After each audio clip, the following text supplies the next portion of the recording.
Live. We are live. I'm about to get the link right now. And let's start sharing the link.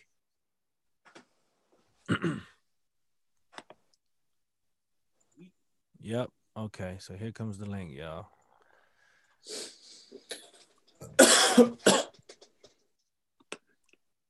I'll drop it right here in the chat.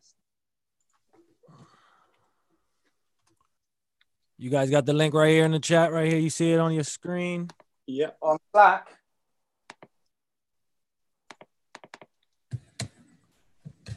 Peace, peace, peace. Any viewers that's coming in now? Is it on the Slack? Is it on? Oh, yeah, I can put it on the Slack. Yep. I'll put it on the Slack right now. Yeah, I've only got the Zoom on my iPad, to be honest. Okay. So there's the link. Great, thank you. This is... Here we Okay, go. I see where it says live on YouTube. Yes. So we are now live on YouTube, Musicoin TV. Yes, we are. And we also got a special guest in the building that's just coming through. Oh, snap.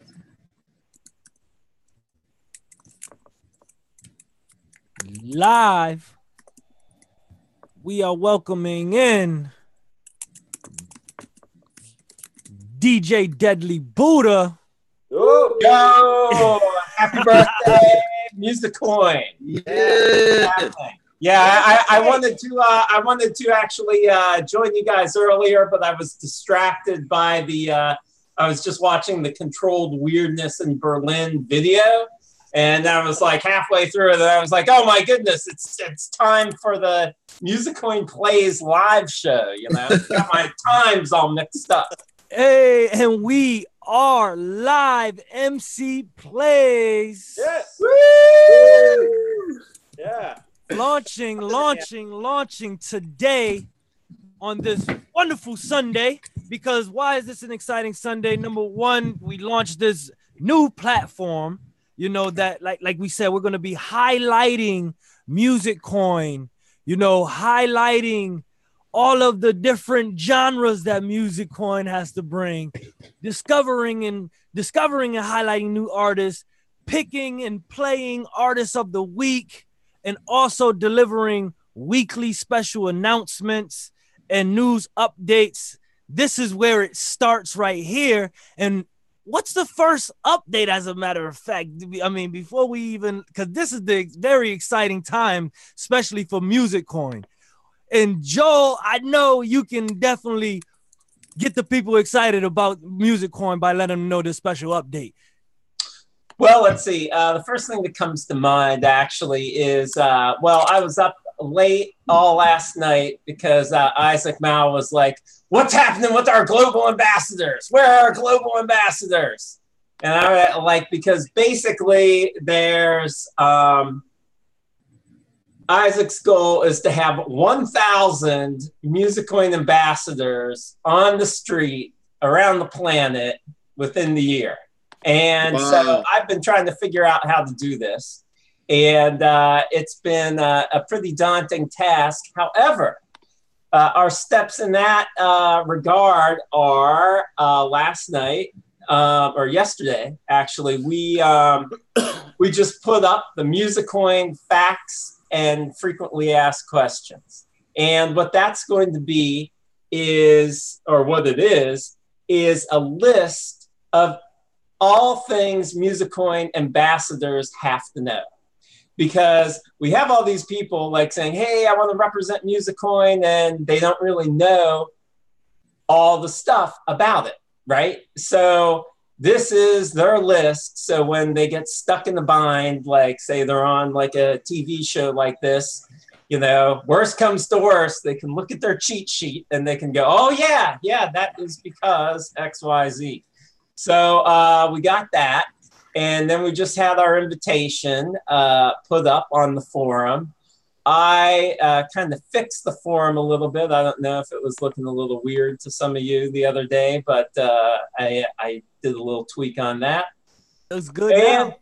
What? It looks good now. Oh, it does. Okay, good. And so let's see. Those are the first things that come to mind. And other than that, it's just, it's just 1 year, and the site's working. Yeah, the site's working a little bit faster. I don't know if you guys. People are treating it like it's like a 10-year project, like it's all these other platforms. And I'll be telling people it wasn't even 1 year till today. Like, that's a compliment that you comparing it to all these other things. We just turned one, baby. That's the crazy thing, is like, this is only 1 year, you know. Right. So, seeing as this is the first show, I'm gonna have a few mates of mine will be watching this who don't really know a lot about Musicoin. I mean, do you think it's worth you just giving, like, just a very quick beginner's outline to some people, who don't really know what it is? They're tuning in, that sort of thing. What do you reckon? I would leave that to who wants to take that, because I'm talking all the time. Self-suffice, Daniel. Oh yeah. I'll talk all about it. All right, let's go. We'll talk all about it. In fact, part of what we're doing this call is we'll ask each other questions about it, and anything that gets left out by the end, we will fill in. And since Joel's here, we might leave something out, and we're going to call to you to be the point. And actually, any of our viewers can look at the Musicoin forums and fact check us. Facts. Musicoin Facts. No fake news. No fake news. No fake news. Hey, how about fact number one for the viewers who is new to Musicoin Plays, aka Musicoin.org. Musicoin refers to a blockchain powered platform that connects music listeners and fans to free music streaming. Musicoin is also a cryptocurrency that is instantly paid to artists on the Musicoin platform every time one of their musical works are played on the platform. Woo! Okay, so that means when they get paid or tipped,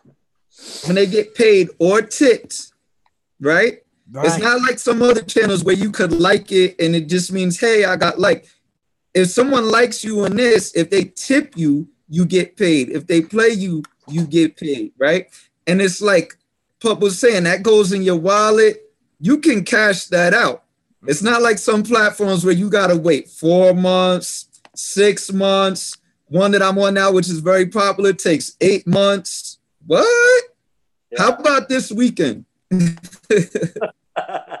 Yeah, you know what? I think another thing to mention about all that is that it's its own currency system too.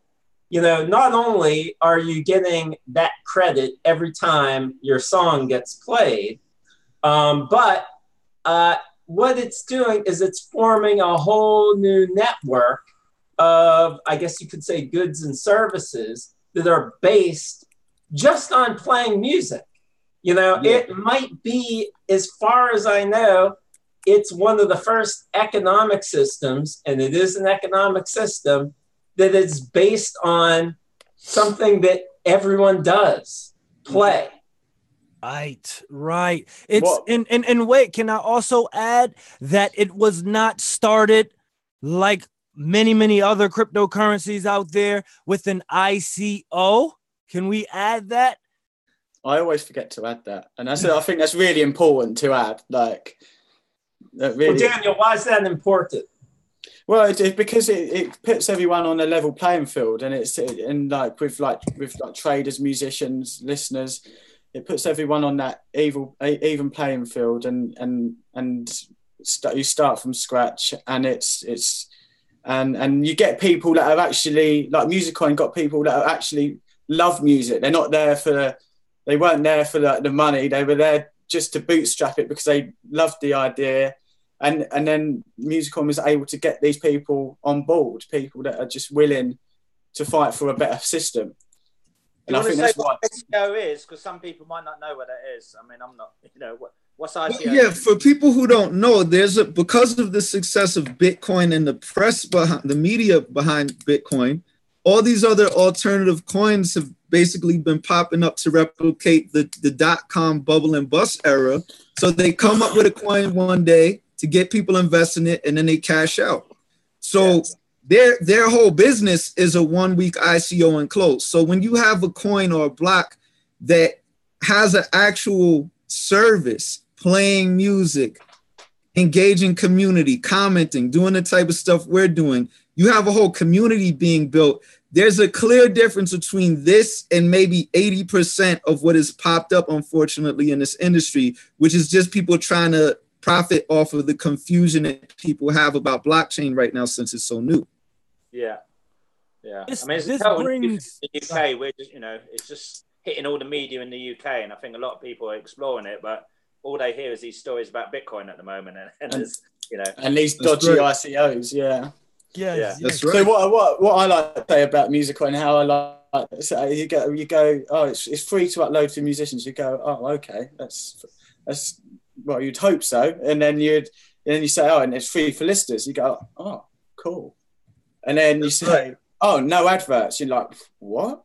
And then you say, it's about 2p every play you get. And then they're like, what? So it's like, and that's what got me interested with, so I got with Musicoin before UBI, but that UBI is what really sort of like made me think this is actually going to go somewhere. So UBI stands for Universal Basic Income, right?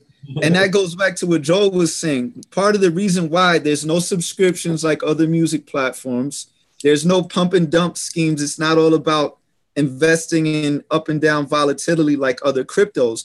It's taking some of the best things from both blockchain and music.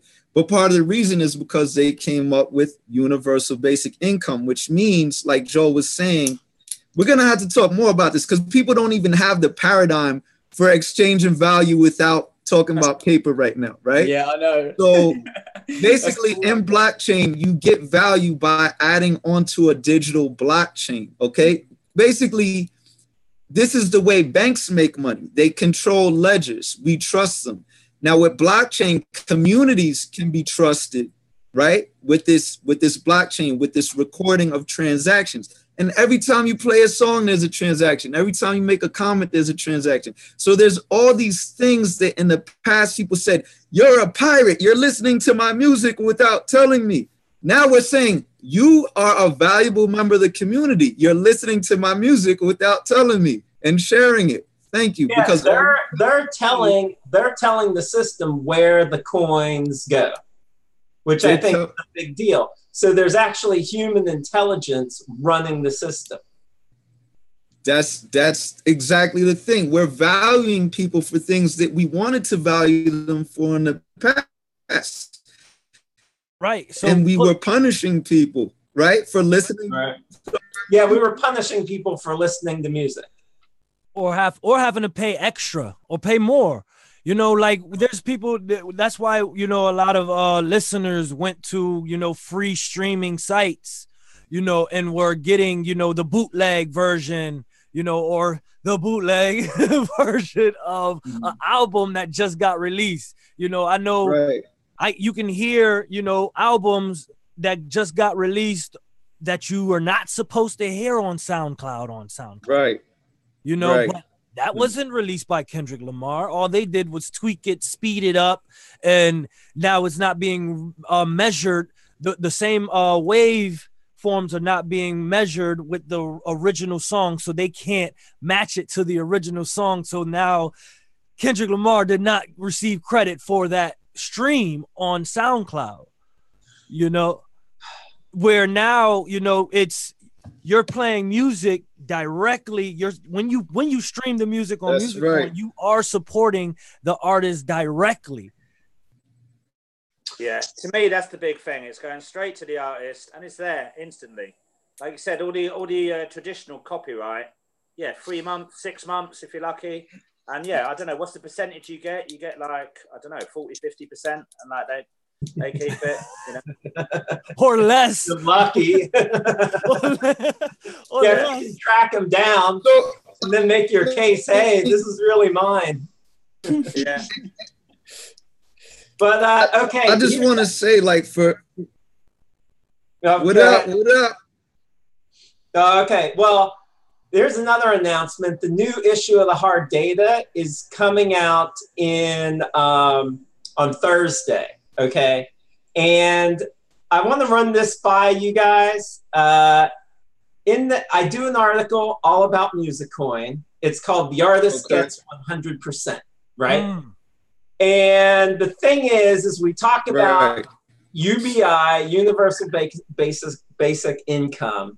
And as we know, it's kind of like an decades-old socialist kind of idea. You know, basically that people, because of automation, people don't have to work as much. So, you know, let's just give them basically money and see what happens. And Musicoin UBI is different. I mean, it's radically different than traditional UBI. I mean, what's happening here is that it's not like other systems where it's based on work. It's based on play, you know, which is this is different. So okay, so I want to call wordplay. It's based on play. Musicoin Plays, just like this show. Yeah, but I think it should be called McUbi. MC Ubi. So I want to rename Musicoin UBI to McUbi.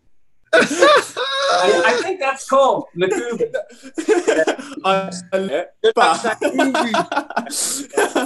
But the good thing, like the UBI, I think it's sort of wrongly named, but like the controversy with that brings up the chat, doesn't it? It brings up why is it called UBI? So it does sort of bring up that conversation about it, and that name being quite controversial might actually, especially in crypto.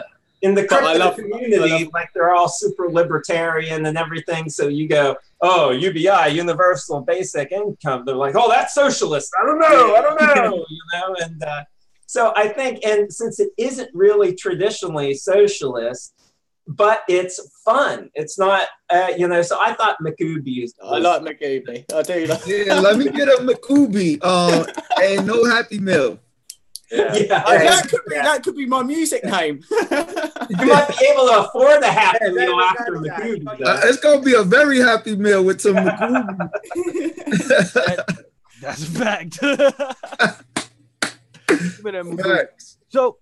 So let's I would like to actually, you know, highlight, you know, a few more things about that Musicoin has, you know, which is the YouTube channel Musicoin TV.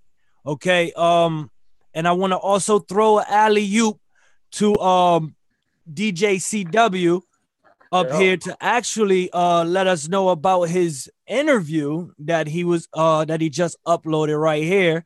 So make sure everybody go to Musicoin TV right here, hit that subscribe, okay, because this is where we are streaming live to. We're streaming live to Musicoin TV, okay, and you can also catch more than just this show on this channel. I mean, as you see,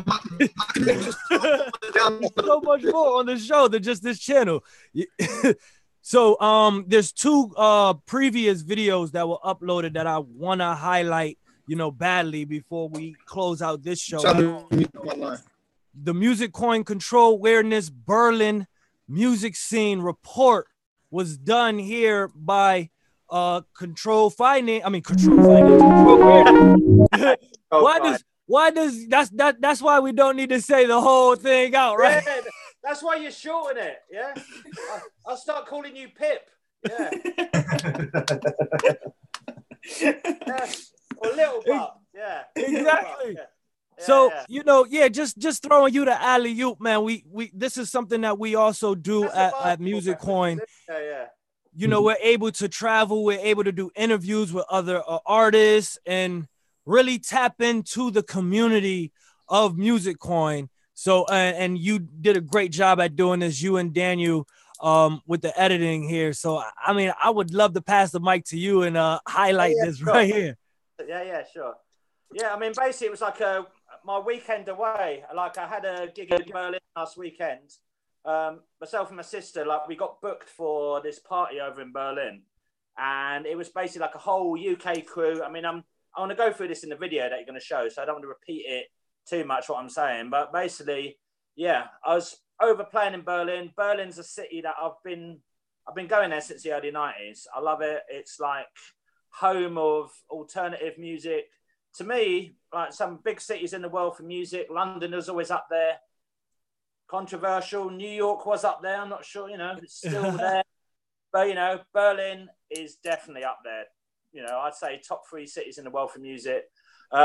So much stuff going on there. So much underground sort of party scene. So, yeah, I was over there for the weekend playing with loads of UK DJs. So I basically did a report. I interviewed people like Christoph Fringeli, who runs a shop over there called Praxis Records. He used to live in London in the 90s. I've known him since then, and he's like a sort of legend in underground sort of techno, extreme electronic underground sort of music scene, going back to early raves in the 90s, originally from Switzerland. So I have a little chat with him in his shop in Friedrichshain, East Berlin. And yeah, it's basically me just going out, talking to the people who run the party. It so happens that the party was funded in Berlin using crypto, not Musicoin, unfortunately, but the B word, using Bitcoin, you know? So I spoke to Liam, who organised the party, a little bit about that. So yeah, there's some grainy footage I filmed on my travels in Berlin last weekend. I don't know, is there anything else you needed me to add, or? No, that right there was great. I mean, with that being said, I mean, for all of the viewers, take a look and listen. This is a great report right here. Hey, this is Controlled Weirdness with a Musicoin Plays special travel report. This weekend I was in Berlin at a party organised by a UK crew whose mission was to bring over a selection of some of the finest underground UK music selectors to the German capital. Alongside myself, repping my new label Presence Unknown, was my sister, Stacey No Yeah No, Jerome Hill, who owns labels such as Super Rhythm Tracks and Don't, Chris Liberator, veteran free party DJ, and also the more harder edge from people like End User, and there was many more DJs. There's about 20 DJs playing over the night. There were also a few other sights and sounds for my weekend. I visited Praxis Record and Bookshop in Friedrichshain, which is the home of all experimental, electronic and underground in Berlin. And I spoke to its owner, Christoph Fringeli, who has been an underground cultural operator for the past 25 years. I also went digging for vinyl gold, as Berlin is still home to some of the finest record shops in the world. Disclaimer, some of the footage may be dark, blurry, hard to see what's going on. It's filmed on a mobile phone whilst travelling through the Berlin night. Overall, it was a great weekend and a fantastic party, so enjoy my report, and this is Controlled Weirdness for Musicoin Plays. Yeah, so me and my sis, just in the bar at Gatwick, en route to Berlin. Cheers. Cheers. Cheers.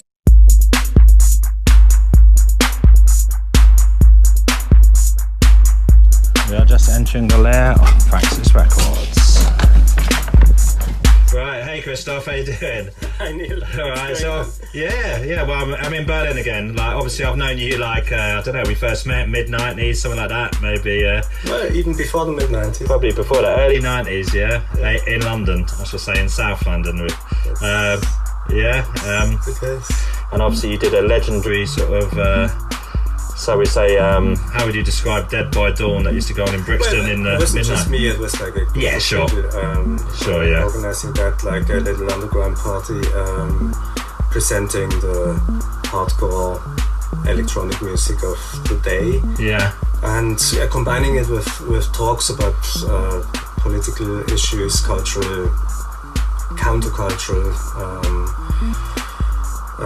topics and so on, and that's more or less what we're still pursuing. Well, it was basically like a rave with at least some intellectuality before the night got going. There were some talks or discussions and stuff. Yeah, so you said like it was a few hours doing it. Obviously, well, you know, it's Jason, wasn't it? And do you want to say who else? Harold Slater. boy Kid, aka Noetic. Yeah, I mean that's our good friend Paul, who sadly passed away a couple of years ago. So we've got to send our shout outs to Paul wherever you are, you crazy soul. Yeah, God bless you. Yeah, so obviously you do the Praxis record shop now. You've been doing it quite a while in Berlin. Yeah, it's definitely like home for the. I don't know what. Well, how would you describe the stuff that you sell like Praxis record shop in Friedrichshain? Well, cutting-edge electronic dance music and experimental stuff, as well as literature, like some hardcore theory and some like music books and some second-hand books as well. Like, just got in the German translation of the Dialectics of Liberation. Yeah, but big plug for that. 1967. Yeah, big plug for that. That's obviously going to be a big seller in the in East Berlin. I can see you've strategically placed as well. Like your latest release. Well, it's a classic Broadway squawk released from 1993. One of the first Praxis records that came out. Well, only on CD at the time, and for the first time on vinyl. Just out. Brilliant. Out in all over. All right, we're going to the rave. All right. Let's party. Yeah, let's party.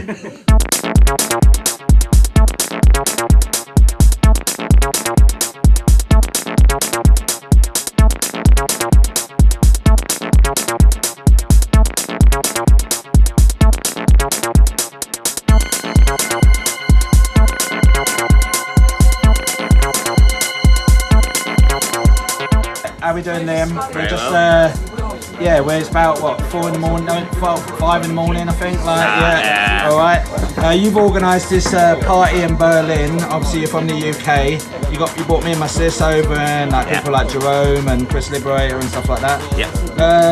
Just tell us about a little thing about why you're doing a party in Berlin. You're from the UK. Or? Well, the reason I wanted to do a party in Berlin is because Berlin reminds me of London when London was really, really good. And I initially did the party for my friend's 30th last year, but it was such an accidental success that we went and come and done it again.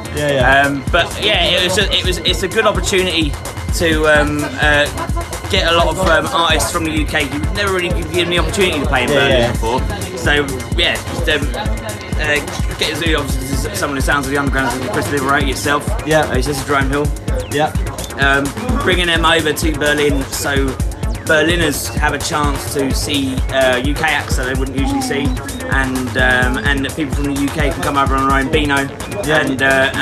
You brought quite a lot of crew over. We came pretty strong. We came pretty strong. Obviously, we talked a little bit about crypto sort of stuff. There was some involvement in that. For this is the party the Bitcoin built pretty much. Some of my investments through that, I just cashed it all out so I could front all the money for this basically. So you turned Bitcoin into basically a rave or something? Pretty much, All right, cool, man. I mean, thanks for getting us over,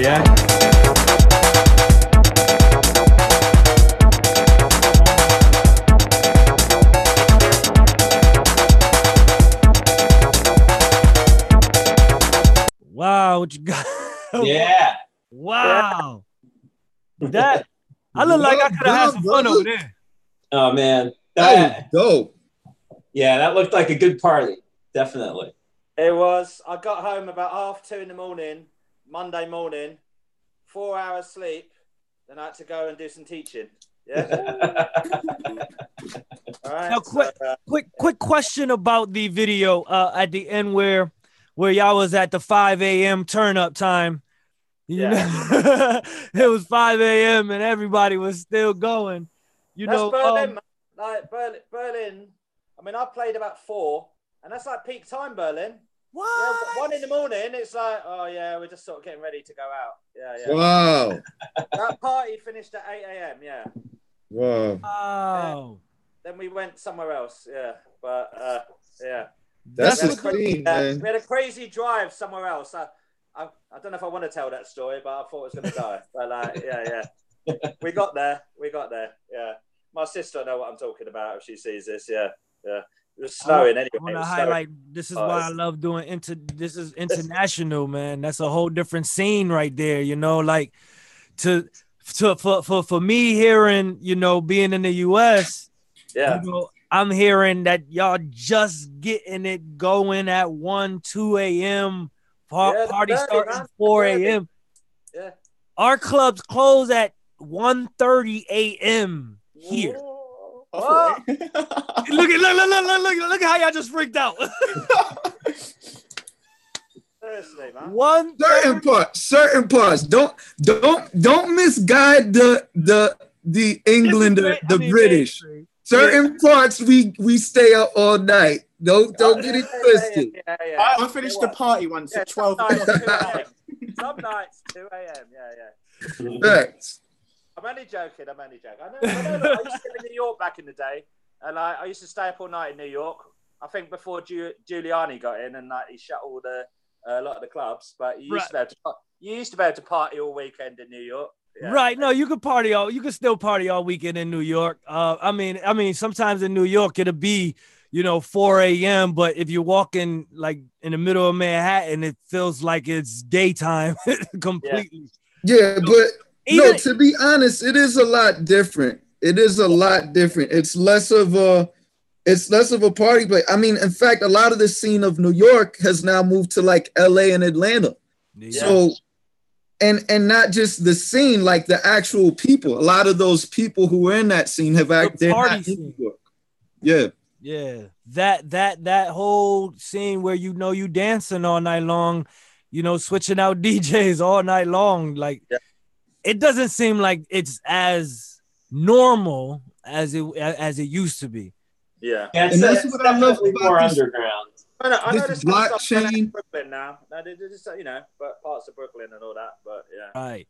This World Wide Web, this blockchain, this connect. It's people are wanting to move around now. They're wanting to keep the party going, figuratively and literally, by connecting to people in other parts of the world. You know, like a lot of my family is in Trinidad right now. Some of y'all know I was about to go to Trinidad this week, and it's carnival there. So those people aren't sleeping for like 3 days in a row, you know?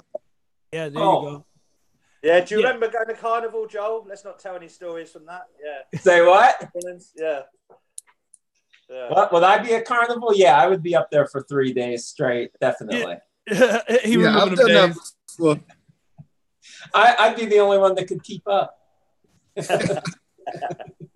So another why did you ask him Berlin? Why do a party in Berlin when you're from the UK? Like, is there like a separate? Well, it was just more. No, I guess the point of it was that party was all UK DJs. So normally, like a party would be like a mixture, you know. So he literally took the party was called Brexit. Yeah, I saw that. Yeah. So that was the little sort of joke, you know. All right, yeah, we're all leaving you, but we're gonna have a little rave and like see you later. So I mean I think that was the idea really. He was literally taking loads of UK crew. So yeah, there was like about 20 DJs like over there. So yeah, it was taking a crew over to Berlin for the weekend really. Yeah. So that was the point of that really. It was no local DJs, which normally there'd be a mix up. That was definitely a good look, you know what I mean, for just to see the music scene. Like now it gives me a feel, like you say, I just got to be ready to be up all night, you know, like I got to retrain the brain. You need to get over Germany, man. I mean, look, hip hop is massive in Germany as well. There's a really big underground hip hop scene. It's like, I cannot wait to get out there. I cannot wait. Yeah, man. Is there anything else that you wanted to add about the Pump and Self-Suffice are ready to go to Germany if y'all listening. Hit us up. We need to touch that hip-hop scene out there. We need to. Dropping it in Deutsch, yeah? Yeah. We need to touch that hip-hop scene out there. And like we said, when we coming out to Germany with our hip-hop, we bringing Musicoin with us. That's right. Yeah. They got to pay you in Musicoin. That's right. That's right. If you own Musicoin, you can spend it the right way right here. Yeah. The first artist you'll ever book with Musicoin right here. That brings me into another topic that we actually wanted to bring up, which was kind of like interview each other, you know, for the Musicoin, you know, the whole Musicoin family, and now all of the different listeners and artists that are joining, you know, where they are looking at this platform and they are also saying, oh, this seems like a pretty cool platform, a nice, cool show. But who are these dudes? Who are these dudes? You know, who is you know, DJ CW? You're asking me, you got self-suffice? Yes, sir. Yeah. I was gonna ask you. Yeah, who is DJ CW? And I'll ask, you know, go around and ask who are each other. You know. Well, you just a little quick sort of history or something, yeah. Yes, sir. I mean, I've been going out to clubs and music stuff since early '80s, basically. I've written little bits and pieces about my sort of journey in like clubs in London in the early '80s. Quite sort of well-read stuff on the internet, but. Yeah, like started making music. Didn't start really making music until early 90s. Done loads of pirate radio in the early 90s. Broadcasting from top of tower blocks. I mean, again, I don't know if that's a thing you really have much of in the States, but like, yeah. Oh, no, that's pioneer status right there back in the day. Me and my sister used to have a show on Saturday night and broadcast all over London. So hear our voice all over London. And yeah, like, people come up to you, just recognize your voice just from hearing you on the sort of radio.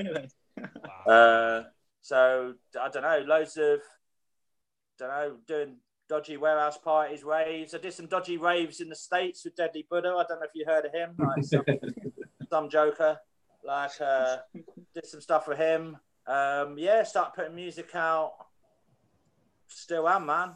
Still am. Got a new label now. Like I said, yeah, I don't know, man.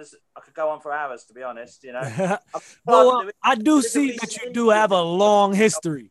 So yeah, check that out, maybe. Yeah, you got it. I do see that you got a long history in the music, you know, industry. You know what I mean? From underground to, you know, doing your radio show and your DJ, like everything, all different styles, man. From like early funk, rare groove parties, acid house, like I said, I started into really hip hop and electro, break dancing, all that sort of stuff. Rubbish at break dancing, but I loved the music. Like I said, acid house, techno, early jungle, drum and bass, dubstep, grime, all of it, man, all of it, all of the underground sort of scene. To be honest, this city that I live in now, I just been like pumping out this stuff, man. Like again, we got like a whole mix of sort of music coming out. So yeah, you know, like in that report, it was like techno-y sort of stuff and a bit of electro-y, but yeah, so much different sort of music really into, yeah. I mean, with that being said too, about with you putting music out, you also mentioned that the music on the video that we just played was yours. Those were your beats. That was my beats. I'm sitting there rocking to like this, like. I know, man. You're rocking, man. You were rocking. We should have just gone straight to you. Yeah, I was expecting a freestyle. Okay. Self-suffice.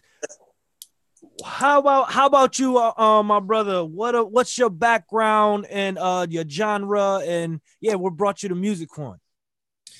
I've had two simultaneous things throughout my life, which is one, technology, and two, music. So I grew up in a neighborhood where I didn't realize we were impoverished, but it was the Lower East Side of New York. And it was heavily, a lot of people dying due to unnecessary things, right? And so one thing I learned how to do early on was to use a hanger to fix my television reception, or to use matches to fix my oven, or to use the fire hydrant for a sprinkler, right? So I didn't realize it at the time, but I was already marrying the concept of being in the hood with the concept of finding solutions in technology. So, I mean, I got a long history. I have been recognized by, if you remember Obama, he had a program called Champions of Change that recognized my work with inner city youth and resolving conflicts. I did an album with J. Cole's engineer Mez Dreamville, went to the top of the indie charts. I've done everything from recording Jay-Z's studio to be a dude that just works in schools every day and you know, tries to teach. The last thing I did last week was something called Rapping Rhythmetic, where I used hip hop production and rapping to teach concepts like math and arithmetic all the way up to exponents and calculating how many different combinations of a hip hop beat you can make. And I just love seeing kids realize like, wow, I didn't know math was in my heartbeat and in the music I listen to. So for me, Musicoin made perfect sense because it's what I've been about, marrying technology with music, you know, finding interesting ways to create solutions. And Musicoin to me is creating a solution. The main three things that draw me into it that I'm pursuing right now is number one, just the payment is a little bit more transparent than other digital platforms, right? Like a lot of these platforms, you got to wait 4, 6, 8 months to figure out like what they're paying you, if they're paying you, how you're paying you. And Musicoin, you can find out within 3 days of being played. Another one is the interaction, especially for hip hop. There's so much of technology in the past 20 years has been about sampling and taking what you give and giving you a new version of it, and then you take that. But you know, the paperwork has been really stopping that from happening. And with Musicoin, the paperwork is like 2 button clicks. You create a license, you say Pups on this track, Deadly Buddha's on this track, Self-Suffice on the track. He got 25, he got 25, he got 50, and you're done. The artists can create contracts with each other. So that's been a big issue for me ever since I got offered a deal by Def Jam as a producer, just trying to figure out like how to do contracts. And I have a feeling that that's going to open up a lot more artists of different genres collaborating with each other and sampling each other on the Musicoin platform. So that's basically it for me. Like, I'm just excited. And then the third thing is my personality, and I like to talk, and Musicoin is letting me talk a lot. So that's it. Dope. And Dan the man, we said we gonna come up with a name with a music name for I like Joel's. I want Joel's name for UBI. I want to nick that for my mate. McCooby? McCooby.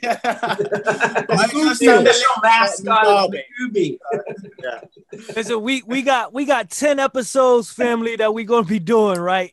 By the end of our 10 episode, we gotta have somebody in the comment box leave a comment after listening to Dan's music on Musicoin.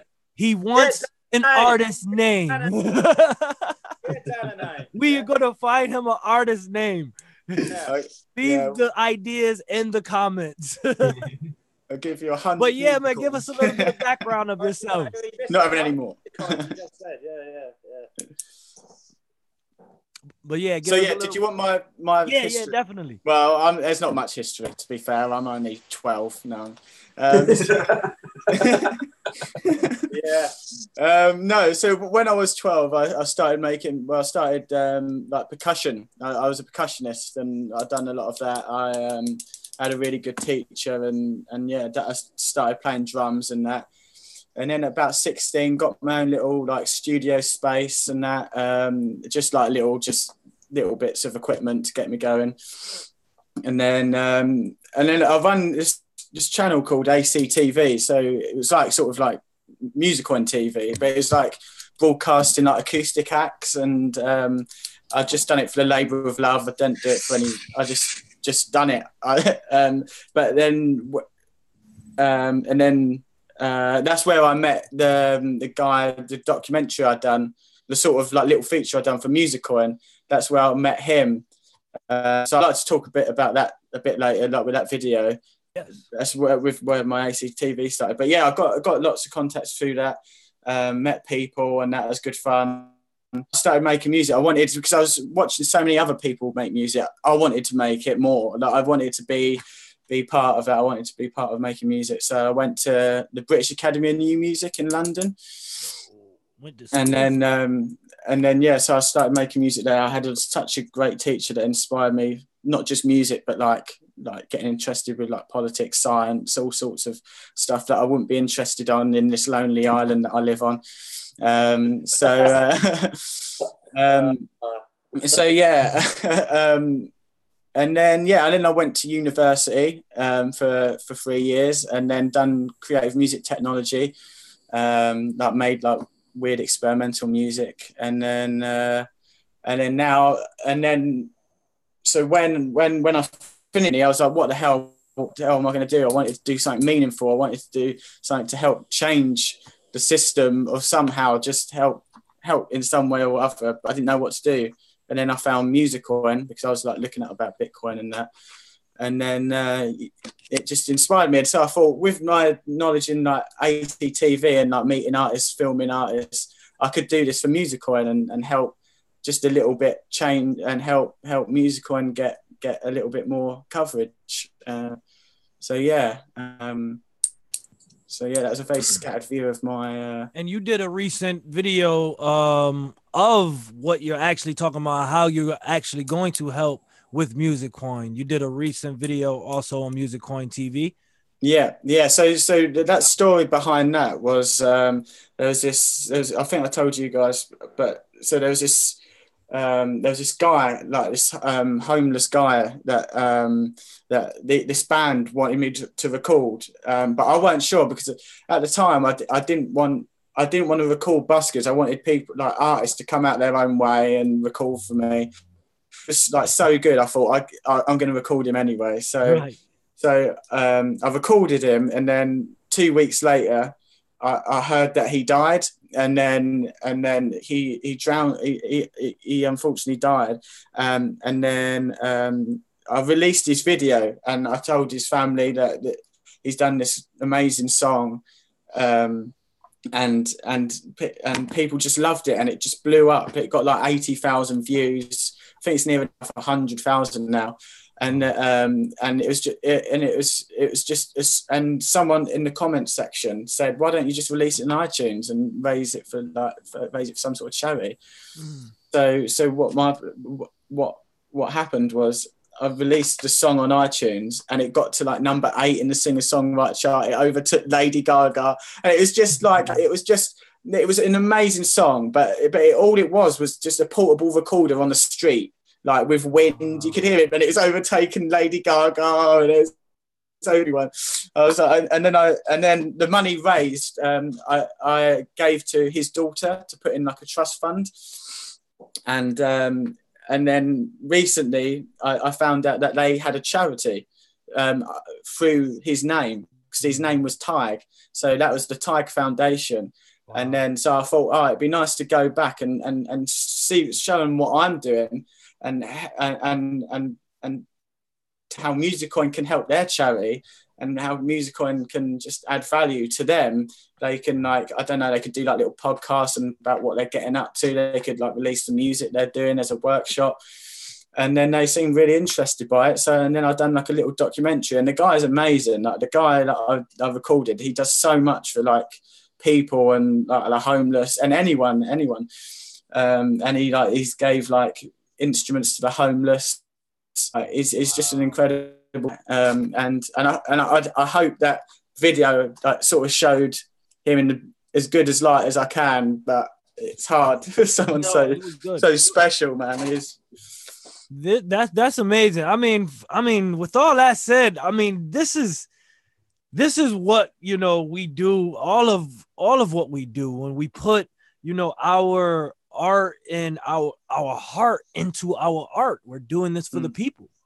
Mm-hmm. It just shows right there. And I just want to clap for that, man. Like that right there. All right. Man, that's amazing. Like you're tapping into a space where it's being overlooked, in every corner of the world right now, so I think that I just really commend you on that. I mean, can we play a little bit of the video on the show? Let's play a little bit of the video on the show and show, I mean, what you were just talking about. I mean, for their own eyes. That's the video of the guy. That's like the footage I done. So it's not like a good recording in any way. So that's how good the song is. Like, wow.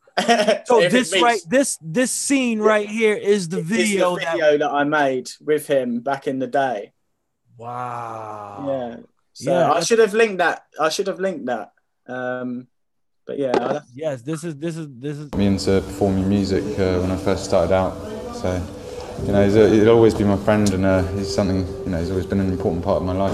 When he died, he left a fatherless daughter, and we decided to raise money for his daughter by making an album of all the buskers in Canterbury. And we did quite a lot of fundraising for her. But after a while, his parents, well, his mum and Tiger's mum, thought she'd had enough money and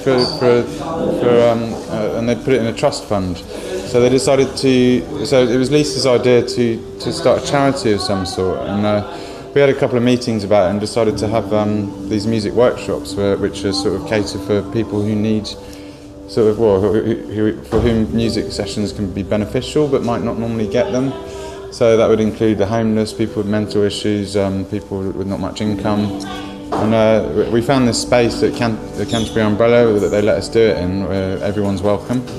And so we started doing these workshops, and we've been doing them for about a year and a half. And we get a big mixture of people. We've had people with learning difficulties, autists, homeless people, and then sort of lots of buskers turn up at times, and other musicians who just do it for a hobby. And it's quite a nice, fun atmosphere, really. I try and keep it very easygoing. Try and do stuff that everyone knows. Often, you know, a bit like buskers sing. They sing classics that everyone's heard of, and try and just get everyone involved, no matter what their musical level is. Wow! Right there, I can still, just like you said, with all the different people that you're touching, from learning disabilities to homeless, you know, still with them coming into this space and playing music, I feel the love and the peace all there already. You know, it's there. Like I can even envision myself being there and being able to just feel the love and enjoy every moment of that. You know what I mean? Like that right there is beautiful. Yeah, that's real beautiful. Yeah, and incredible video work, I have to say, on Daniel's part. You know, the editing and the filming and everything is just really spot on. And I just got to say, representing Musicoin right now, it's like really excited that Daniel is like, you know, that his creativity, that we're involved with that too. You know, it's like a really, I got to say, the videos are incredibly impressive. You know? Thank you very much, man. It means a lot.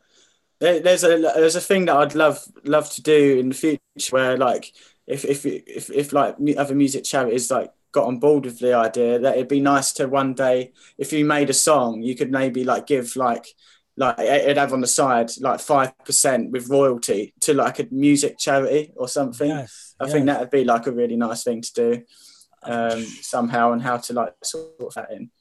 Well, you know, all they need is a Musicoin wallet. Yeah. Really, a Musicoin account. I mean, it was just like if a charity wanted to, any type of foundation or organization, like you wanted to donate to, we do a song. That song, all they need is to open up account, and we just do the song and then put their a name and share the profits. You know, and it goes right directly to them. Wow, and it can be just that simple. Yeah. Right, that's simple. Are we coming up with amazing ideas right here on the first episode? Yes, we are. Like people can look back and see this is where that, like, Musicoin, every month, Musicoin's own channel puts up a song, picks 5 artists for Musicoin, and boom, it goes to charity. That idea started here on Musicoin Plays. That's a great idea. We've sorted it all out in the first episode. I like this show. That's a great idea. And this is what it's about. It's about helping others. Like that's what we do our art for. You know what I mean? Like I can literally do what? You know how many organizations just ran through my mind that I want to reach out to? Yeah, but that's what, like the thing with self-suffice, like with the workshops you do. Like, it'd be so good if you could do like a documentary of your yeah. Like I've actually been gathering footage. So I'll have a few clips similar, you know, showing some of the impact that I've had. But absolutely, man, it's just like in the day-to-day grind, I'm doing this stuff so much, I don't really get to show it to people. So hopefully through Musicoin Plays, I will get the opportunity to actually show this, because I'm sure the kids would like to see themselves on YouTube as well, and the teachers, and there's a lot of great people that just are working so hard on their stuff that they don't get highlighted often. And I love that maybe we're going to be able to help shine the spotlight on these people who are amazing artists, amazing teachers, amazing technologists, just all over, that just because of the way the financial system works now, it's just never feasible for us to show off other people. You know, it's like we're losing. And I love how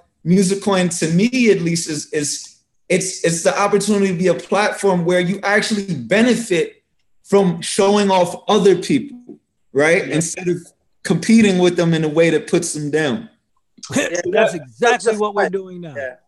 Yeah, I just want to ask a question, self-suffice, because I thought it was really interesting what you said about you doing the workshops and you're educating arithmetic and all that sort of stuff. And like I said, I did all my music thing, but my day job, my weekly job is I teach music tech. I teach loads of students, and our project for the end of, and to be honest, we do stuff where we try and integrate maths and into music. So to be honest, that set a little light bulb when I heard that. I'd definitely be interested if you got any footage of that.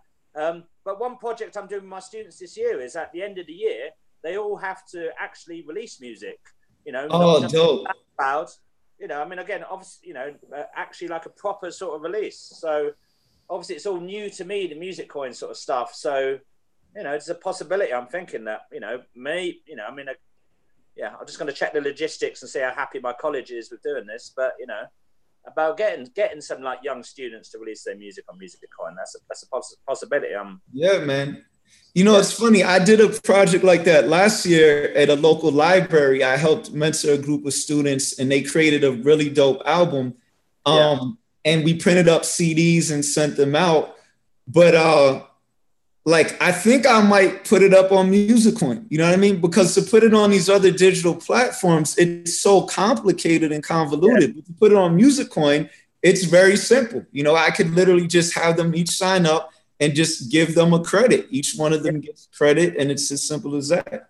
And to be honest, they love it. What you should do is give them an A+ on Musicoin and fail them if they put it on other platforms. True. Yeah. I'm just kidding. Yeah, actually, all the tips they get might actually pay off that year of school. You never know.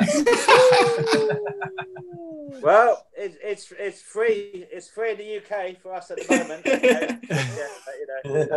When they go to uni, they start paying. But can I take your class? I want to get that free education. Trust me, if they're getting any money, they're buying me a beer. I'm telling you. That is it. But like you said, we are literally, in a sense, getting paid to highlight other artists, Right. Like we are all artists in our own rights. We all are signed up on this platform also, but just because I'm on this platform don't mean I'm gonna be sitting here on Musicoin Plays talking about all my music and the only type of music that. But you are right now, because it's your turn to be interviewed. So, Pup, as you've been hosting so far, let's flip it on you. Tell us a little bit about your background in music, your workshops in the community, and why you are here to get people excited about this Musicoin. All right. Well, I'm definitely a hip hop. I call myself a conscious hip hop artist because, I like to make sure that I put lyrics together that makes a message, that makes you think. I put the messages behind my music that's going to either tap into your heart, your mind, and your soul, So I like to call it soul hop. And I've been doing this. Well, I started making beats, you know, just like my brother Daniel here. He said 12. I started around 12 years old, also making beats and writing poetry. And then I learned how to rhyme on the beats with my poetry that I wrote. Like, you know, to actually write a poem that you're just speaking in a rhythm, but then you take a beat and you start taking that same poem that you wrote and put it on a beat. It completely made my mind go crazy. I really recognize, like, oh, I could rap. I could rap. So that's my early teenage years is when I discovered I could rap. I also was singing before then, before I started rapping and making beats. My mom was heavy on me singing. She wanted me to be like the next Michael Jackson. So I combined the two and I created Pain United with Passion, a conscious hip hop artist that raps and sings about, you know, things that we need. So I have an album out called The Battle to Know Thyself. And I have that up on Musicoin. Yeah, you can stream it. And I think I'm the first. I don't want to say I think. I'm pretty sure I'm the first father to actually drop a father and son collab song and share the profits with my son. Yes. So now my son is literally an artist on this revolutionizing platform that is now going to be here for his generation upon generation. That is so major, man. You know, so every play. He's going to be looking back on this video. Yeah. So yeah, that is I did that and also in the community I do mentorship with a young group from 8th grade to 7th graders. We have a Black History Month History B coming up. You know, every year we you know, basically put them in a history B and test their knowledge on the Black history. And I also do or help run a nonprofit organization called For Unity. And For Unity is an organization that's out here on the ground, putting ourselves out there to bring peace, love, and unity in our community. And I mean, we do that by doing family fun time like we did yesterday, you know, at the Hartford Public Library right downtown, where families can come with their children and we play games. Yesterday we had paint day, where we all was able to paint with each other, paint with your children from a professional instructor. We also have days where it's just game day, and we have reading day, history day, just things that we can do as an activity with your family. We also do peace walks throughout the community, where we go up and down some of the most dangerous areas in our community and get out there with the bullhorn and promote peace, love, and unity. And I also use my music to do that, because while I'm out there with the bullhorn, I got my lyrics to rap to the family out there, and my lyrics stand on those same principles: peace, love, unity for the community. So you need to get paid. Hey, I'm doing it right now. When I promote and show love to the people all over the internet. Basically, what we're telling you is, Daniel, like, all of us are artists who are really intelligent, but with the current paradigm, people who already have money get more, and people who are really intelligent and do charities for the community and risk their lives in the community somehow don't get valued for that. So this is, I hope y'all are noticing a common theme in what brought us to Musicoin. Wow. We're finding a platform that values people. We're poor. who have talent and want to connect with other people instead of putting other people down. Yeah. Yeah, well, you know what? Actually, if I can chime in on this whole economic issue, is you know, people wonder, well, why do you need another currency?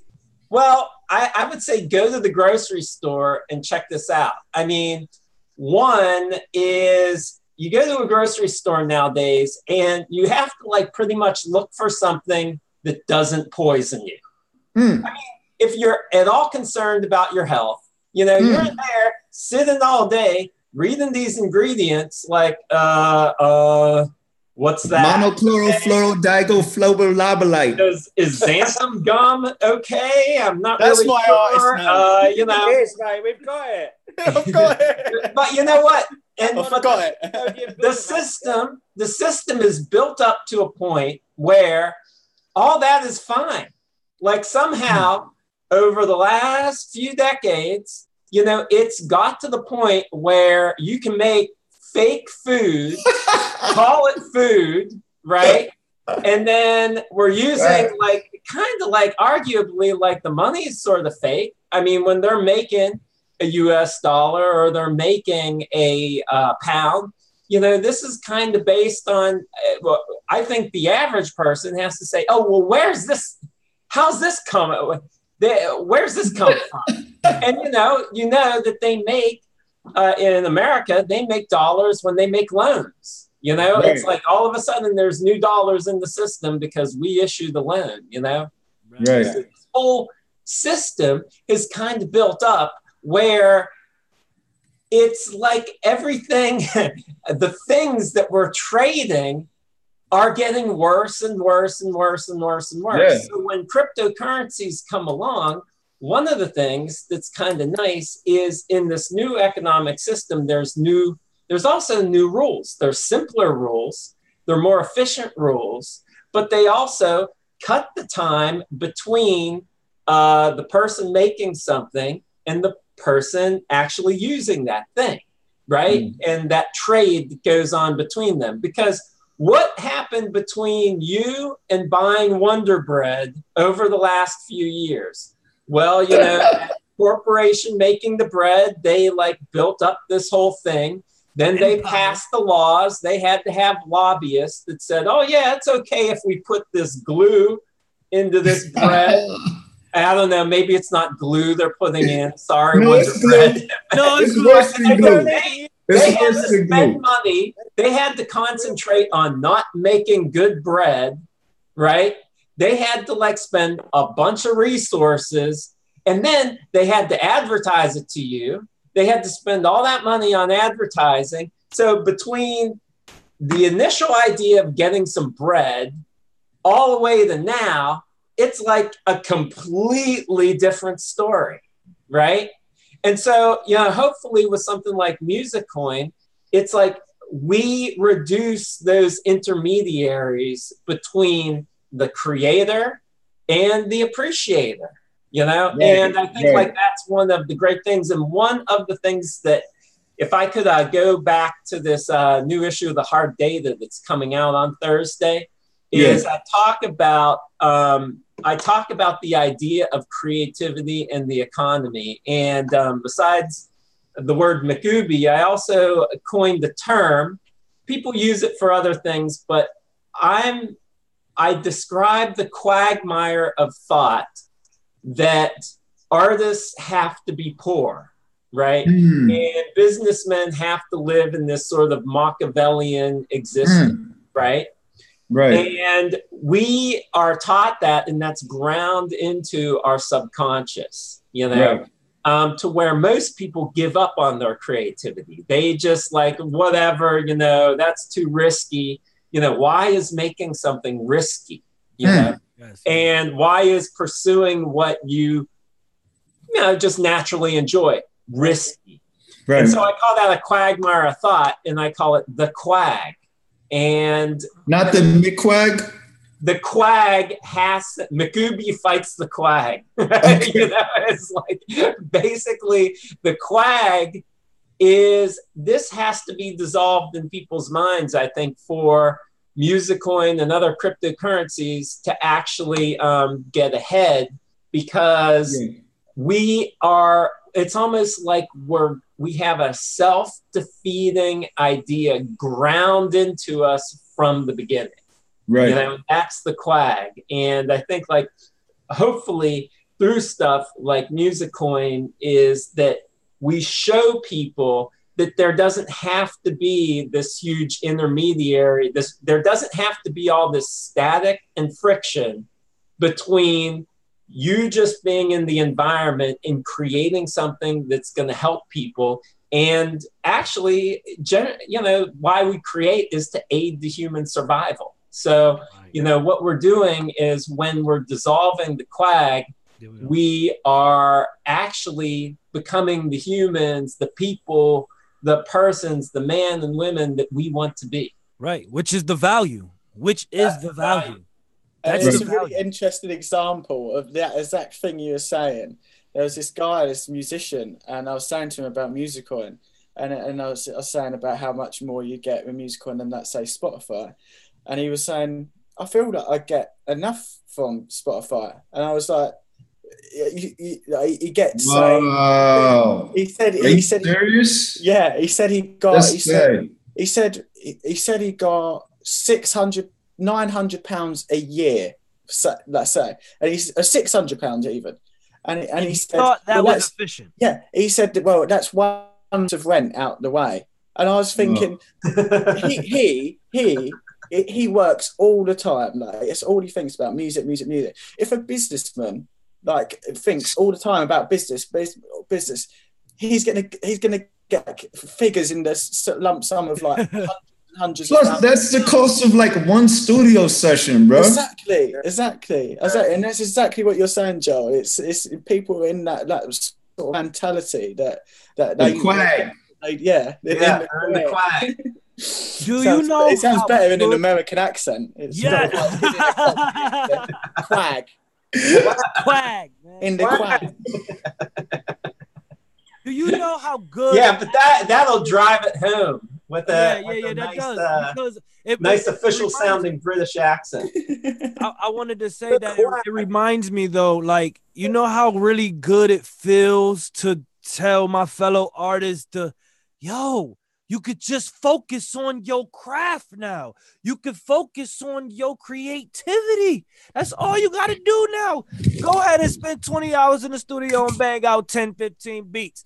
Do it. Now you got a platform that you can utilize and get something directly from because you spend your time after you making the beats and making songs. What you doing? Going on social media promoting that you made these songs. Now you can promote that you made the song and it's on Musicoin and get paid instantly, get paid directly right here. It's our time now. It's our time for independent artists like us to just, especially when we know that we love our talent, we got the love for this. We don't got to shut that emotion down anymore. We don't have to shut that side of ourselves down just to now go work. And now we can't focus on our love that we like to create. Okay, so speaking of which, should we play some of our music and go through some of these other artists on Musicoin and see what we think? Yeah, I mean, that's a great idea. I think that's a great idea. Let's do it. Let's show these people the platform. Let's show the family what Musicoin got. Let's show the family the platform. So do you want to go through new releases first? Let's do some new releases. I want to go to your music first. Since this episode is introducing us, let's introduce you first. Okay, that was left. I wasn't expecting that one, but what about that track with you and your son? I think a lot of people would relate.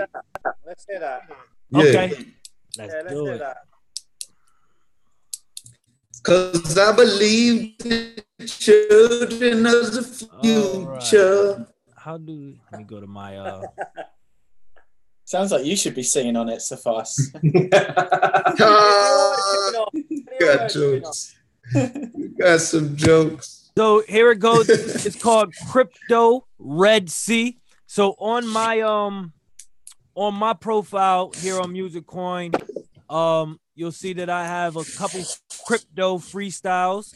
I do like to put crypto into my lyrics, you know, be one of the first rappers to rap about cryptocurrency in music, you know. And so we were going through this, like I call it the Red Sea, where every single coin was down in the market.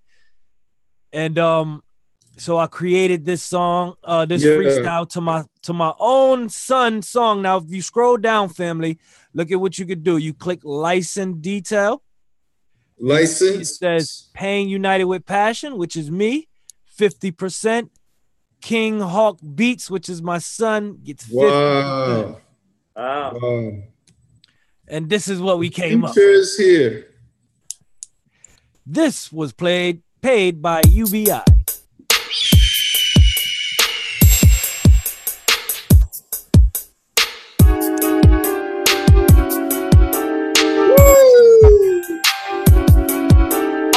This market through the mud, I'm breaking through the FUD. Weak hands gonna fold, strong hands gonna hold. I'm buying through the lows, crypto the new gold. Long term is gonna grow, I think the people know. It's time for revolution, it's time for evolution, it's time for execution. This is our resolution, it's time that we create and use technology and build a better place and set our people free. Crypto, hey, crypto, hey, crypto, hey, crypto, hey. I love that bass line. That bass line, I wanted to. Hey, thank you. I said it's time for revolution. It's time for evolution. Wow. Execution. Fight the power. Yes. Yeah. Love you it. Getting your children. I want to mix that with MC Plays. Yes, MC Plays. Let's do it. I like as it was going on, there were a couple parts where I thought like a little MC Plays should be dropped. MC Plays. Yo, I wanted you to my gooby. I wanted to thank you for bringing us together, for being a role model, Musicoin ambassador, and for celebrating the 1-year anniversary of Musicoin with us, bro. Thank you. Oh man, this is a huge 1 year. I can't believe that. I can't believe it's only a year. This is crazy. Like, you know what? I'm going to ask Neil about this. Neil, I don't know. You know, in the early 90s, when the rave scene was coming on, when I look back, and maybe when you look back, there's 1 or 2 years there that, like, it seemed like about 20 years of activity just happened in, like, a condensed period of time, you know? And I got to say, that's kind of how it feels now, you know? Yeah. I mean, I think it is like a little time of change. I mean, to be honest, we're all trying to, say this is going to be this and that. I think the honest answer is, it could be this and that. We're not quite sure, really, at the moment. But that's what's exciting. There's the possibilities, and there's to me, it almost feels like the early internet, the early internet days. I mean, I'm old enough to remember we had these things in London, internet cafes. We actually had to go to a cafe to log on to the internet. It was like early 90s, even end of the 80s, and it was like, it just felt so exciting, like getting like your Netscape up and all this, And this is almost what it feels like with the crypto stuff and the Musicoin stuff, that it's like, I mean, I think obviously the acceleration is going to be loads quicker than maybe from the early internet to what it is now. But it just feels, like you said, it's a year. It's gone amazingly quick, but it still feels like there's so much to go. And it's an exciting sort of thing. Most so definitely. let's see where it leads us. Most definitely. DJ Deadly Buddha, man, we definitely got to give thanks, man. You did bring this, you brought us all four together, to create Musicoin Plays. And I think this, just from the feedback alone right now in the comment box, we have many comments saying that they love the show, love the energy. We got a hashtag Russia squad out there. The Russian squad out there are the miners. Shout out to the miners out there in Russia. Yeah. And that McGooby. Yeah. Dobre Utra. I'm definitely going to call one of my tracks that, actually. That's my next track. It's not, because it sounds too much like... We have to credit Self-Suffice, though, for naming the show. Yes. I think that is... Musicoin Plays. Musicoin what? Musicoin Plays. What does it do? It plays, bro. Yeah. You get paid for what? For plays. Yeah. Wow. Need to end every video with that. That was good. we were on a conversation, though, if I recall. It was, Joel, you were on the call, and we were talking about, Musicoin, and we're like throwing out names and ideas. And it was one of those moments where, boom, as soon as I said it, it was like, we all were like, oh, yeah, that's what this is about. It's not about a corporate this or that, or it's just a simple thing. People want to play it. We want to value them for playing it. Right. We're not doing this to get something else. We're doing it because playing music is valuable. Listening to music is valuable.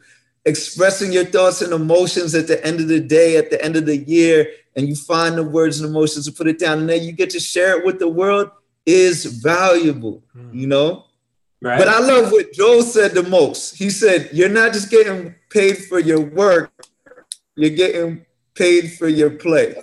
That's right. Yeah, play is the basis of this whole economy, and play is an integral part of human survival too. So I don't know if we I don't know when Isaac Mao kind of got this all together. I don't know if he actually had that in his head right then and there, but that's what happened, Mm-hmm. And I mean, I have to ask him just straight out, hey, did you think, but I mean, it really is, it's really, I think, an incredible idea. And I'm really so happy to be taking part in it, really. Most definitely. Hey, and I know that you have to that you had to go soon, so I mean we had to give thanks before you leave this show. All right. Yeah, thanks a lot. Before you leave, we want to feature you as a guest, just like how we interviewed ourselves today. We'd like to bring you on to be because you're in the rave scene, you're a DJ. If you have time in one of our future episodes, we just want to get your commitment that you will be one of our special guests on this first season. Well, I mean, how many music coins are you paying? What we talking? No, I'm totally down. I'm 100% down. I would love it. Oh, shout out to Elena in the chat. She said Musicoin Plays is where the music pays. Elena holding down the chat. Elena holding out the shout outs. Elena behind the scenes. Shout out to our sister Elena. Yeah, shout outs to Elena. Yeah, she's holding down the chat here. Yeah. So speaking of that, let's get into before you I know you gotta go, but we gonna basically get into, I like to say, the best part of the show. Let's play some Musicoin artists. Yeah, let's pay them. Let's get them paid by playing. Musicoin artists. Let's give them plays and pays. Let's there you go. Let's play and pay. We got to come up with a line for this. Let's play and pay some Musicoin artists.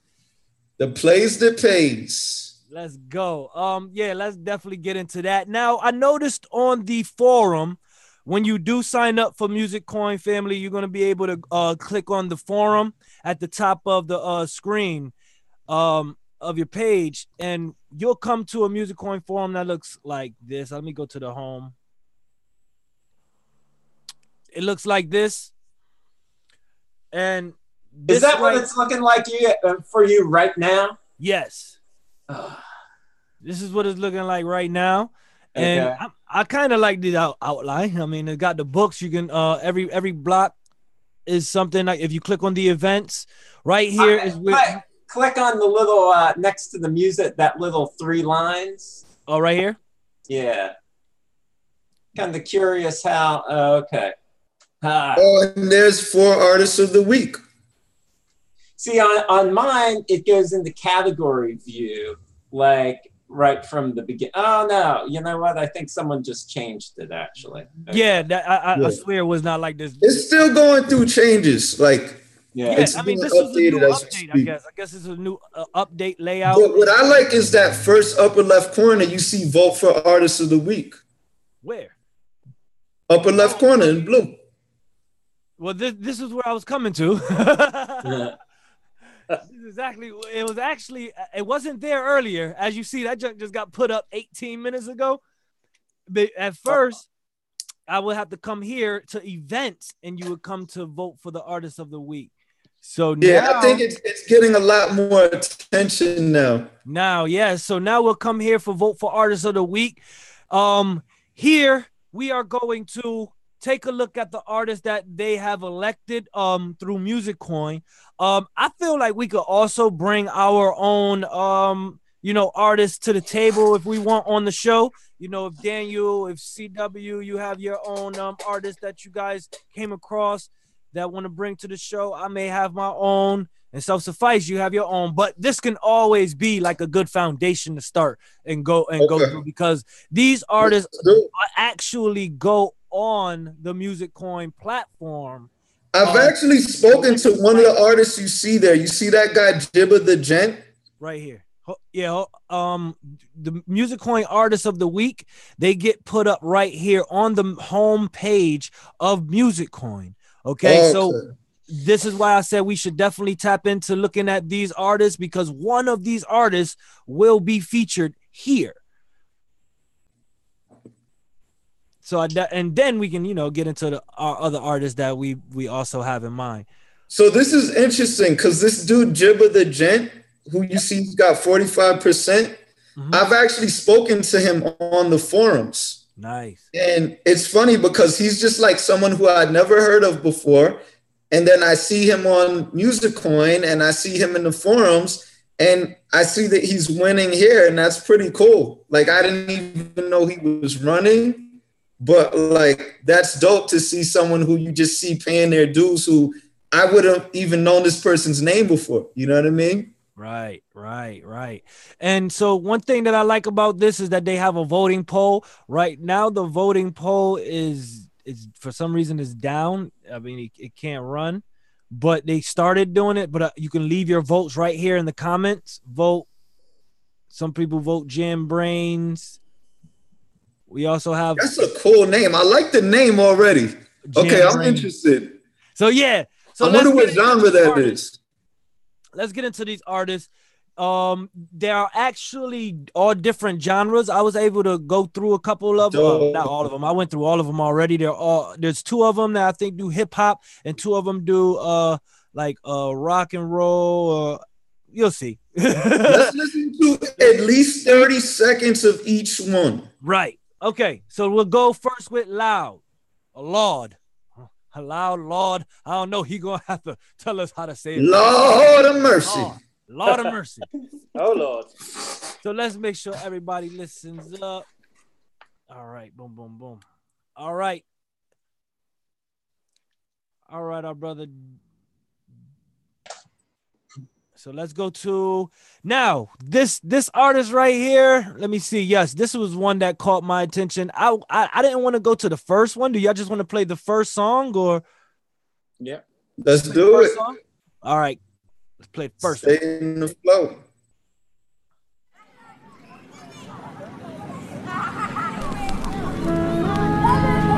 Lord, childhood memory.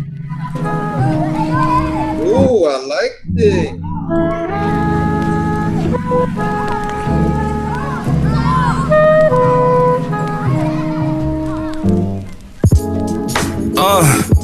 Yeah.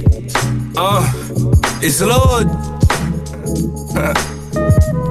I always want to do a beat like this. It sound like some De La Soul type shit. check it out, yeah. Scared money, make less of it. Don't ever let the chance pass you by. Just keep your eye up on the prizes. Life keeps spinning, these rules I break them. Life keeps spinning, them risks I take them. Runway to a bag, nigga thought you in the way, but I flew by. That G6 was in the skies. Life keeps spinning, these rules I break them. Life keeps spinning, them risks I take them, yeah. It all started back in the daily departed. 10 a.m. heard a God cry. Little did he know the sunny disposition on his face would soon leave. Now I want what's the time under God's eyes. Stretch out them legs, loud a long cry. Waited a long while. It's time to show the world a kid from uptown came to run their life's a bitch, so I throw a Chris Brown in the stomach. I be kidding like it's 9-5. Since kindergarten was a wild child. Had Miss Lavelle call up my mother, couple texts, thought I'd file out. Hit graduation, said I'm on now. Had couple classic niggas gassing, still I figure for my mom's out. Sick to the masses, try to own mine. Plans change, got me a bachelor's, feeling funny till I realized I'm just.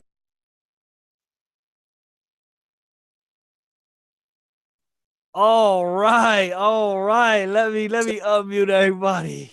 That was good Yeah, stuff. nice. Yeah. It was nice. Feel to that. I like the sample. I guess I shouldn't say some of the jazzy bit underneath sounded nice, man. Oh yes, that's what brought it home right there. Like it made you sit back, you know, and enjoy. You know what I mean? Enjoy and want to take it in. You know what I mean? Mm. Even there was even some parts in the lyrics where I wasn't quite catching where he was going, but the feel and the vibe of it still made me stay tuned in. The vibe was the overall from the first second. I think Pup had to mute me because I was like, ooh. I started making noises and Pup was like, mute, you know what I'm saying? So the vibe was dope. But also the vibe of what he was talking about. He was being real introspective about his life, you could tell. Now, so obviously it wasn't edited for clean version, so excuse us for anybody who has young kids or what have you. But just the overall vibe, I'm glad we just paid that also. So I'm gonna be adding that to my Musicoin playlist for the day.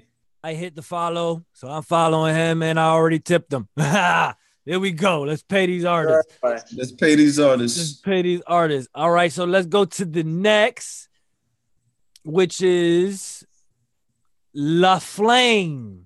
La Flame. Let's give them the plays that plays. Now, La Flame is a high octave punk rock infused quartet. There you go. Thank you. They must be near me, South Coast. Hey, there we go. Oh, so this one was a live one. The live doesn't have good sound quality. Artists, please make sure y'all put up good sound quality. I understand it was live though. That's why it was, it wasn't good sound quality. But let's go to the next track. That's actually a recorded track. But that can be a genre thing too. Like think of Nirvana. Very true. Well, punk isn't all about the sound quality. I've got right. Absolutely. Yeah. It's about the attitude.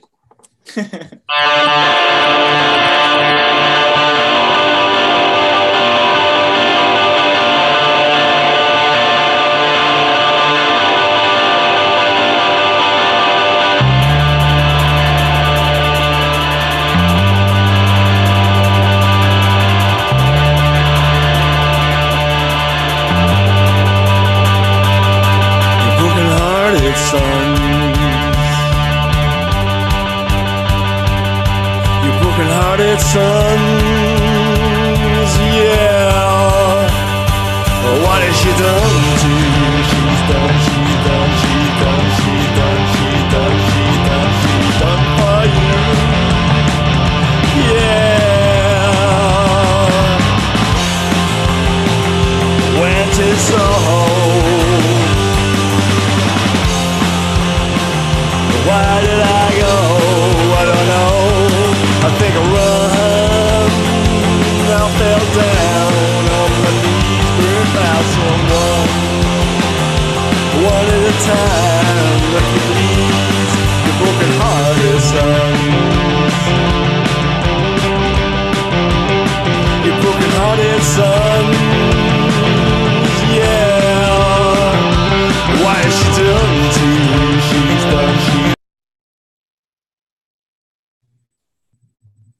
Yeah. Nice, man. That was good. Yeah. Now, the band. Woo! The band. That drummer was on point too. Yes, that drummer. From the second the hi-hat started, it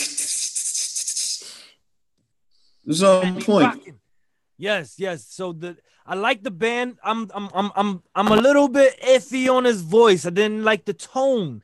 Maybe the tone didn't match the I guess the level. It was the match. It was the match. I think the way the climax was building up. Yeah. We were all expecting that. And we was expecting that. And then it came in like, you know what I mean? So it's not nothing wrong with his voice. I think it's just the expectation that we're used to off a groove like that. It was a surprising, right? The follow through was surprising for that build. So it was just a little throw off, right? What you think, C-Dub? Oh, I wanted more aggression, you know. I wanted more aggression, right? I wanted fast. I wanted like swearing, and I wanted like. You know, it was like punk rock light jazz. I wanted something offensive, you know. So you know, I've got to say, like, maybe that's not best for like, you know, your PG rating, but no, it was nice. Like you said, the drummer was doing it. I mean, like, it's, you know, it's a good punk band does have like a good drummer, but yeah, I don't know if that was the most punky track, but right. You know. Right. Maybe there's others. Maybe that's the mellow one. I don't know. Yeah. All right. Well, we gave him a shot. We definitely gave him a shot. Let's go with the next artist that's on the list, which is Jibba the Gent. Jibba the Gent. Jibba the Gent is he says he is not your regular rapper. Yeah. He's doing quite well. 12,800 music coins. He's doing quite well. Yes, he is. He has 166 followers. With 200. Hey, matter of fact, wait. Let me go back to La Flame. I definitely still gonna give him a tip. Yeah, man. I definitely still gonna give him a tip. I gotta give him a tip. I do. There was something that I did like about it. There was something there. Yeah, the groove was good, man. The groove was the groove was good. I could rock to it, you know. But yeah, so you know, let's go ahead and get into Not Your Regular Rapper. This song is called Kumbaya. What? I hope it's actual Kumbaya. Yeah, we got it now. Oh yeah. Flip physics. J Gibbs engineering. Jibba the J. So, man, what can I say? I break a beat down. I probably kill a couple today. Goes knick-knack, pat away, give a dog a bone. He'll find his way home. Right here's where I drop in. Fucking up your top 10. Winner, chicken dinner. Losing ain't an option. Cause I hold the antidote for venomous snakes. He's so broke, I can't wait for these dudes wakes. How the hell I pay respect when they ain't dead to me? I love the bread, Betty Crocker, love a recipe. Can't let it slide like scratch pads and records be. I got a microphone, I name that bitch Recipes. Man, welcome to the bonfire. DJ drop the bomb. Kumbaya, y'all bust some rhymes, singing songs now. Do it for the country folk living in Vermont towns and know the maniacs, man, come on down. I got the zip ties and duct tapes and Bug got the moonshine, we torn. Well, not now, we too fucked up, maybe in the morning. We sport picking and cow tipping over here, trying to trip. Fat lip in Copenhagen spitting, trying to dip. That's when that party got hushed, yeah, the party. Okay. I see storytelling in that one. Yeah, I can imagine him being really liked by the mainstream. I really like sort of like Whizzle Kicks, sort of. If you've ever heard of them in America. Whizzle, you said Whizzle Kicks. Whizzle Kicks. It's sort of got that sort of vibe. It almost had like what was it, Cypress Hill style vibe to me. I don't know, like I do. He has the sound. He has that sound. You know, just like I expected him suddenly to start going on about bongs or something, but like, yeah. But I thought no, his flow was good, man. It was interesting. Like I like that weird sort of guitar sound was interesting. The way it was slightly, you know, not like sometimes with hip hop for me when it's just too on that beat, it's just too static, and that was like. Gotcha. Yeah, it was interesting. Yes. That I like the way you put that. I definitely like the way you put that. Because with the aspect of having the flow, you know, like you say, the flow. Yeah. You know, the flow you can keep up with. He had a flow you can keep up with. Yeah, well, to me, it's both. Like, you know, like, I guess, like I said, that's my criticism of hip hop sometimes, or like, you know, it should be the beat and the MC, both.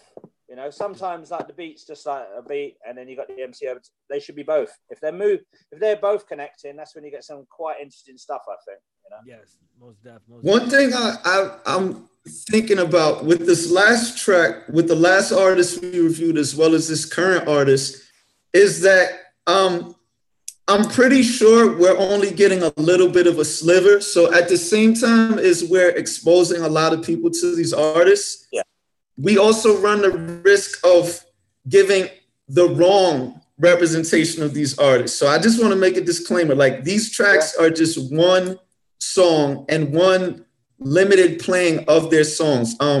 This guy, Jibba the Gent, I feel like I've heard him before, and I feel like I've heard like completely different sounds from him. So again, like we're commenting on this track, which is like a different sound for me. It's kind of like country rap, country music mixed with rap. Yeah. And I get the concept, but I'm not sure if that's how all of his tracks are. Yep. You know what I mean? So just that disclaimer out there. Yes, I'm glad you actually said that, and I'm gonna make sure, you know, when I edit this, I'll put that first. Yeah, you know, because we're not on this show, we're kind of talking about a song each week, but when you're voting on Musicoin, you're voting for the artist of the week, right? Exactly. We're exposing you. We're exposing the artist to you, so you can go and listen to the artist yourself and really listen to his music and say, all right, yeah, you know, I'm glad they let me know about him. I'm gonna go ahead and vote for him because I liked him. That's right, because you might hear completely different. We're just listening to it now. We're just freestyling it a little bit. Yeah, I know. So, yeah. What you say again? No, just saying we're freestyling a bit. Listening to it now is the first time we heard it. I mean, the amount of times anyway that I've heard the track and I'm like, oh, I don't like that, and then literally like 2 days later, I'm like, I love this tune. You know, right? Another song. You know, so yeah, this is not the definitive. You know, we're just listening to some tune and like giving an opinion. Right. Like on my page, I have a track. Yeah. I agree, Wandro. I'm I glad have a track called MLK Day on my page. I have a track called MLK Day on my page, and it's just because when I set up my Musicoin, it was January, the end of January, and I had the MLK track, you know, but I don't do MLK tracks every day. No. Right. Exactly. I agree 100%. Just like I got crypto tracks, but I'm everything about me ain't about crypto. So they'll go listen to my crypto song and be like, man, I don't like this dude. He only rap about crypto. And then or you know, so yeah, anyways, I'm glad you guys made that disclaimer, and because that's something that we want to also be, you know, conscientious of people's time, you know what I mean? That to be playing whole songs and multiple songs of another person would be taking up a lot of time. So we just want to be able to get a snippet. If it catches, give a little opinion on it, and then let it rock, man. That's it. So with that being said, we're gonna go to the next artist. The next artist is Jam Brains. I love this name. They won artist name of the week. Jam Your Brains, a Swedish multi-instrumentalist and songwriter. What accent was that, man? Can anyone do a Morgan Freeman impression? That'd be quite nice. All right. But let's check him out. Now, let's see. The Dream in Color is his first track. Like we said, we're gonna play their first track. We don't know their catalog. Let's see what their first track brings to And by the way, currently on Musicoin, your first track isn't your pin track. It's just your most recent track. Facts. Your aim was true. You hit me hard, sent me down a flight of stairs, and I've never been so happy as when I fell. Lied to me repeatedly, and then time and time again. But to me you were the holy grail of truth. I still dream in color, but the world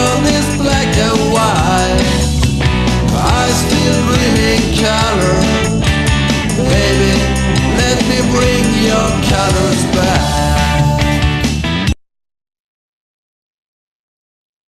All right, wait. For some people, we should make some exception to maybe playing another song, right? No, I like this song, bro. I like it. I like this song. I was just watching Self-Suffice's face. That was amazing. I was trying to work out what's going on in his brain, what he was thinking. It caught my attention. Wait, well, listen. This is why I say that, right? Because the sound, he has good sound quality, you know. So I when I listened to this at first, I said, you know what? Let me pick another song. Let me just pick one more song. This is one of my favorite tracks today. So let me just pick one more song. This is one of my favorite tracks. Unmute him. Staring into the darkness. Now darkness is staring back into us.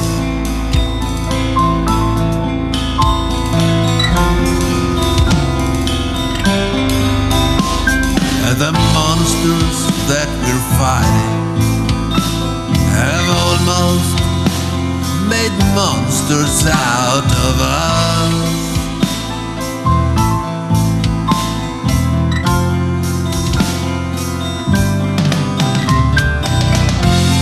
Desperate measures for desperate times. Fire with fire, an eye for an eye. This nation once was built on hope. Now it's a nation ruled by fear. We lost our values, lost our core, lost compassion and remorse in a nation ruled by fear. Where once our fathers stood so tall. That was deep, though. Leonard Cohen. Sounds like Leonard Cohen. It's got definitely a Leonard Cohen touch in there. That's what that was? Well, I don't know. Did you think? I don't know. Don't you know? Yeah, I mean. I thought you actually meant that's a Leonard Cohen song. Yeah, that's what I'm about to say. We're chucking him off Musicoin. Yeah, no, yeah. Didn't you think he had that little touch to his voice? I don't know. Maybe. Yeah. Interesting voice, though. I mean, in both of those tracks, I like that this artist is making a point. Very interesting voice. Yes. You know, at first, when my face on the first track was, he's like, you know, you kick me down the stairs. It was almost like that Bruno Mars, like you blow my head off and like the thing, and I jump in front of a train for you type thing. And he's talking about how he's happy, and I'm like, no. Don't be happy if someone kicks you down the stairs. But as I was listening, he was making a point, and I got his point, you know, and it was a little bit more, reasonable how he made the point in the second track. But I feel like in both tracks, he's saying, look, we're going through some hard times, but there's a light at the end of the tunnel. There's something that, you know, when you listen to his music, he's going to say, look, I know people are going through it, but keep your head up. There's a message in this. And I like that. Yes. Yeah. Let's go ahead and tip this artist. Yes, sir. I mean, I can imagine him drinking a glass of whiskey while he's singing that song. Yeah. Cheers. He's got that in his voice. That and a cigarette. That, you know, that's the Leonard Cohen influence, you know. He's sipping the whiskey, singing a slightly melancholic sort of song. Yes. Like you said, it was a very interesting voice, you know, but when you really listen to it, yo, if there's something there really is, like he has a message in there. He has a vibe to it. So I definitely give him, he definitely. I would even say in the tradition of Dylan, he's got a little bit of Bob Dylan in there. And the next artist is Ari Tommy. I hope I said his name right.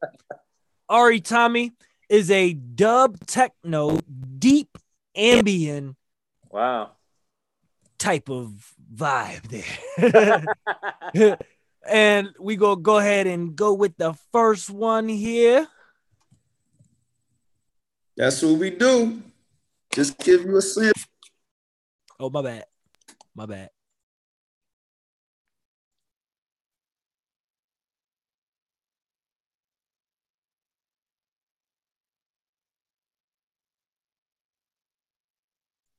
Taking a little bit longer than usual.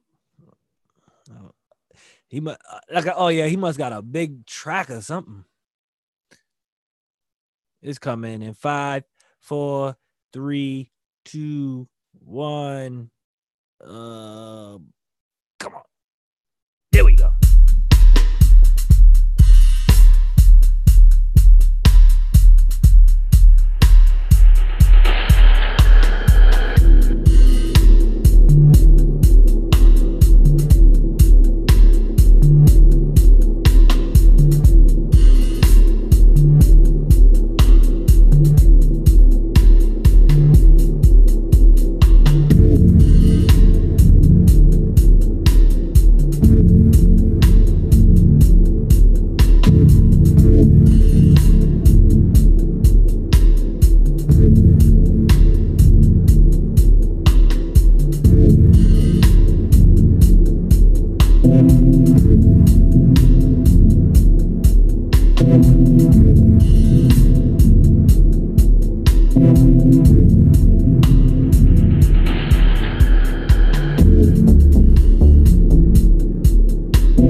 Stop it. He is definitely my favourite so far. Definitely. That's your favourite, Daniel? Yeah, definitely. Yeah. I'd go as far as to say that's my favourite I've probably had on Musicoin. Wow. Yeah, I love that. Shout out to Ari Tommy out here. That track is fire. That isn't. I really enjoyed that. I'm following Ari Tommy right now, by the way. Following him right now. I'm going to have to follow him too. Let's go ahead and send him a tip. And if I'm a agree, I agree with Daniel that is probably not only favorite one that we've heard today just now, but I'm gonna go ahead and vote him as the artist of the week. Out of that, I mean, how's he doing on there? Like, what's his score? His score is 0%. Right? Wow. Yeah, he's got to get it right. Wake up, people. If you're watching this show and you're not a member of Musicoin, log into Musicoin now so you can vote. Yes, vote for. Yeah. I see. There we go. We don't want to jump too biased, but man, I'm being biased. That track was fire. When your music blow people away like that, that is that track was fire. I'm biased. See, because people are biased either way. So I'd rather be honest about being biased. That was probably my favorite of the day. So there you go. Well, I'm not lying. It's not biased, is it? It's having an opinion. You know? It's not biased. Like, and like we said before, we've only played one track from each artist and you're voting for the artist. So please go through, listen to all of them. You know what I mean? But you know who I personally think that, and hopefully if you don't like my opinion, then you could go and vote for the other one. So there he goes. There's the artist right there. He's the last one on the list for the artists of the week, week 4. Go place your vote. You see what we just came. Oh, that was a unanimous decision, was that? What? You know, it's funny though. There's another brother that I put on my Musicoin playlist who's also a deep house artist on here. And I just feel like his track is called Deep 2017. And I just feel like this genre isn't usually going to get appreciated as much as it can on a platform like this. You know what I mean? Right. Because it combines a lot of the different genres into one genre. It's got a little bit of a hip hop feel, a little bit of a rock feel, a little bit of an electronic feel. They use a lot of these influences in their genre. Yeah, I don't know. Over in the UK, deep house has got kind of a dirty sort of word about it, really. Yeah. Yeah, just because like there's stuff in the 90s, like Detroit-y stuff, that's like proper original. Like, do you know Theo Parrish from Detroit? Yeah. He does like proper deep, jazzy, like weird sort of house, really quite out there. Very on, almost in a bit like the J, because it's Jay Dilla sort of style. He's from that sort of background and similar. That's like right. when Jay Dilla did all them weird sort of grooves and get the loops. And I don't know, there's loads of sort of commercial sort of deep house come out in the UK in the last few years. So it's, like I said, it's a little bit of a dirty word sometimes because it's just mellow effects and go a bit deep and not really do a lot. If you can get these things and follow them back to the roots, then it's a good thing. But if you only get these things and you're not realizing that it comes from somewhere and you're not using it as like an alert to explore that world, then it's just like what we're doing with the tracks. If you guys out here just listen to the snippets of the tracks we play and don't go listen to these artists, then you're missing the point of Musicoin. We're trying to open your ears and your eyes to what you aren't getting from mainstream media. There's a lot more, and there's a beautiful, rich history to it. Exactly. Honestly. That's what I want out of Musicoin. I don't want it just like the popular stuff. I want it, you're digging deep to get like the underground, the stuff that's refreshing and like it's got something about it. It's not the mainstream. It doesn't mean it has to be like uncommercial, but it's not just lowest common denominator pop sort of stuff. That's right. That right there. I'm glad that we can do this on the show where we can, showcase the artists like this and showcase the music, have reactions to the music. Those are organic reactions, and that's what the people are really going to be able to vibe with.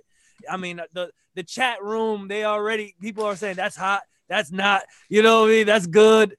There are people that's agreeing with us. There's even somebody in there trying to help me vote. Yeah. Click the name, do this. I'm like, I'm trying. It's not working. But no, this is definitely what it's about right here, man.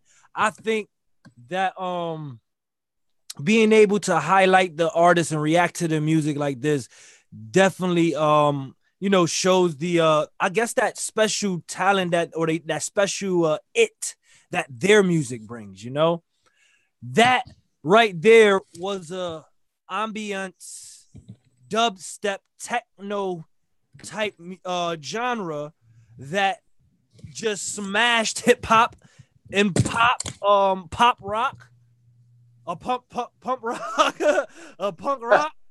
You know what I'm saying? It just smashed that. Like another string to your bow there, mate. So, which was more mellow, the actual punk rock song from earlier, or the deep house? What was more mellow? Yeah, probably the punk rock. Right? Yeah. That's opposite. I gotta admit, I quite like Leonard Cohen. I mean, I'm sorry, what's his name? Jambrains. Jambrains. Sorry, my apologies. People always say control weirdness wrong, so my bad. Okay, so we can definitely have a first and second. Yeah. He's second, man. He definitely could be second, man. Jambrains, he got, like I said. I mean, to be honest, I like that Lord too. That Lord vibe was quite wavy. Yeah. Right. I think they got some good competition this week. Yeah. Yeah. Now, what do you guys feel about, before we wrap up, we about to wrap up real quick. Before we wrap up, I just wanted to add this about the voting system that they have. Now, as you see, it was different genres, against each other, where does that feel of, is that, what do you call that, sustainable? Is that feasible to do it that way? Or is it better to put genres against, the same genre against the same genre? Where, you got punk rock going against hip hop, right? Hip hop going against ambient.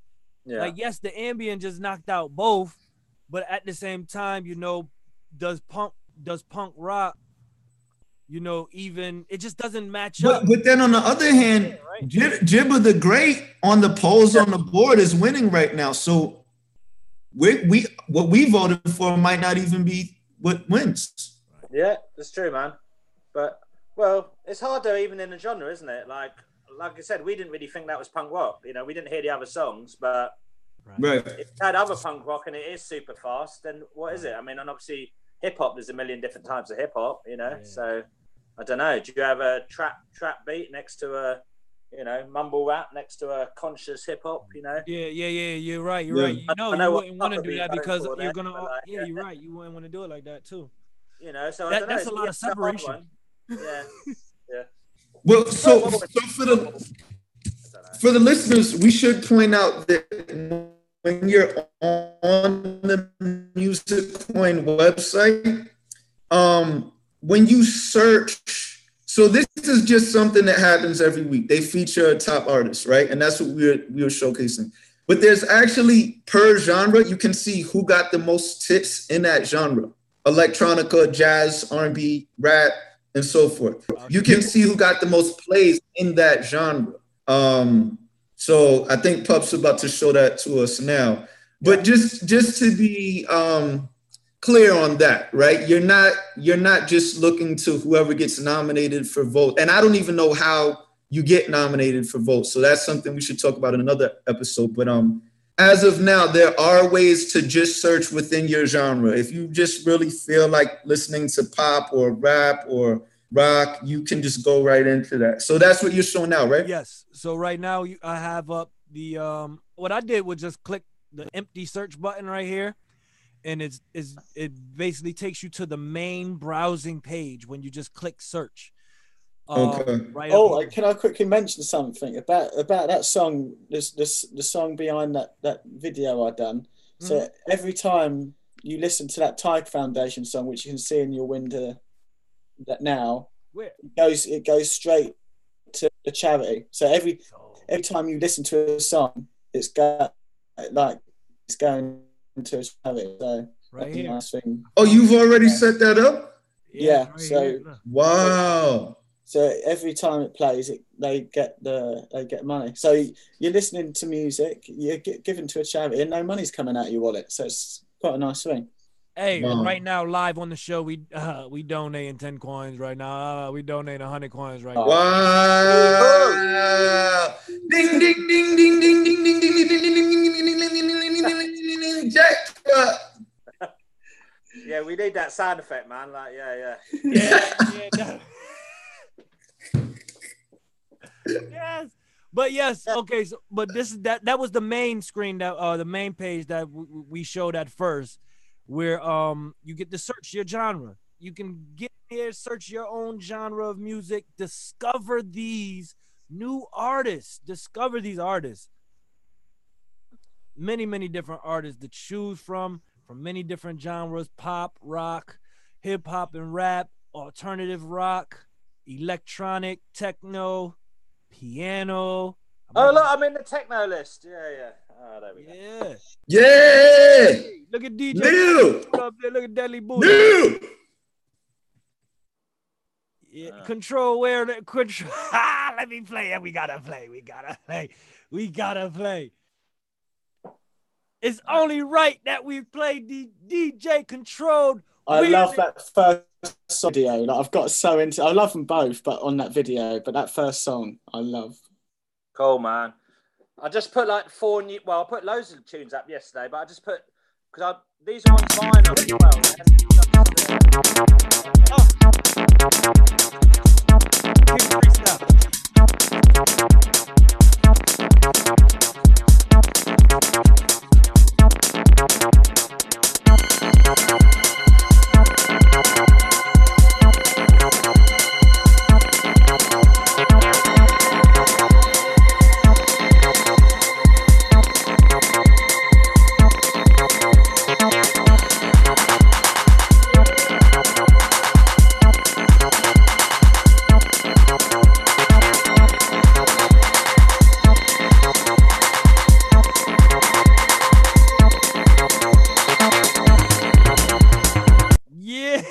So sick.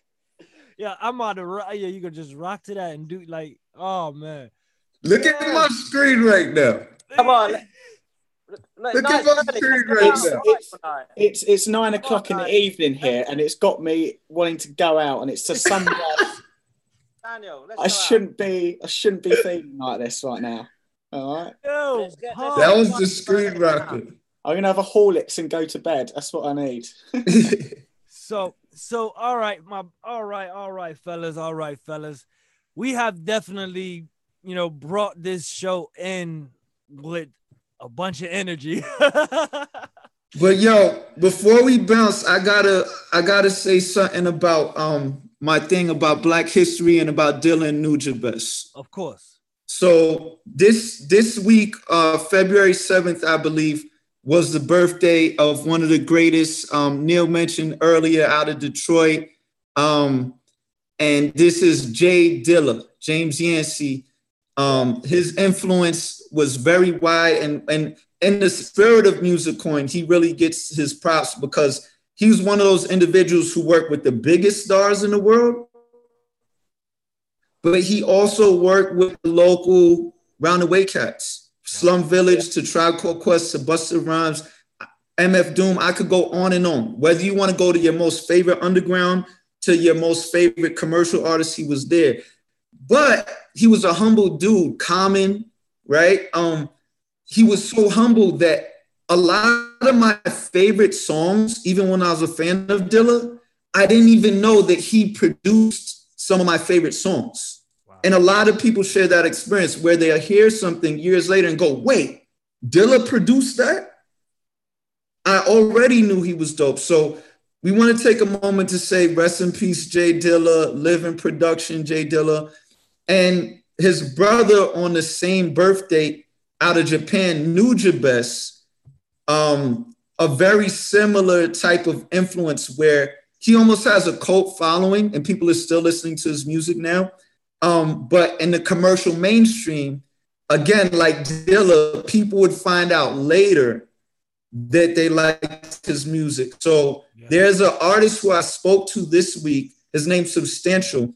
And he was one of the first artists to go from American hip hop and record with Nujabes. So first of all, we want to say rest in peace to Dilla, rest in peace to Nujabes, rest in peace to Big Pun, who's another MC who actually took time to come to the hood to my block as a kid and rap with us when we were just local shorties. And that really changed my life. And a lot of the stuff we talked about we're doing now, Big Pun is one of the reasons I could say I do that, because I remember the impact that had on me to have another artist who's already doing the professional come hang out with you as a young kid. So love you to Chris Rivers, his son, Big Pun, and the whole family, and all the artists that we've lost. We love y'all.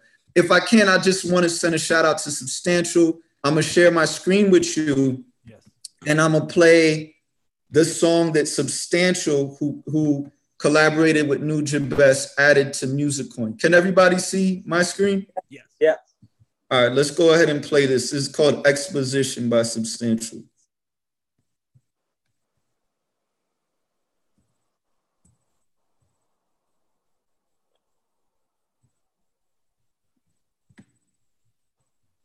Okay, now you're noticing that on tracks that are more than 4 minutes, there's a little delay. I think that's what we're noticing today.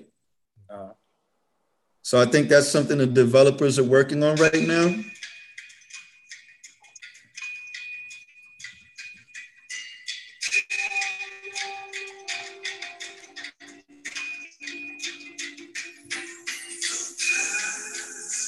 It's not coming out very well. But it's not coming out the thing. Run it back. You heard me? Run it back.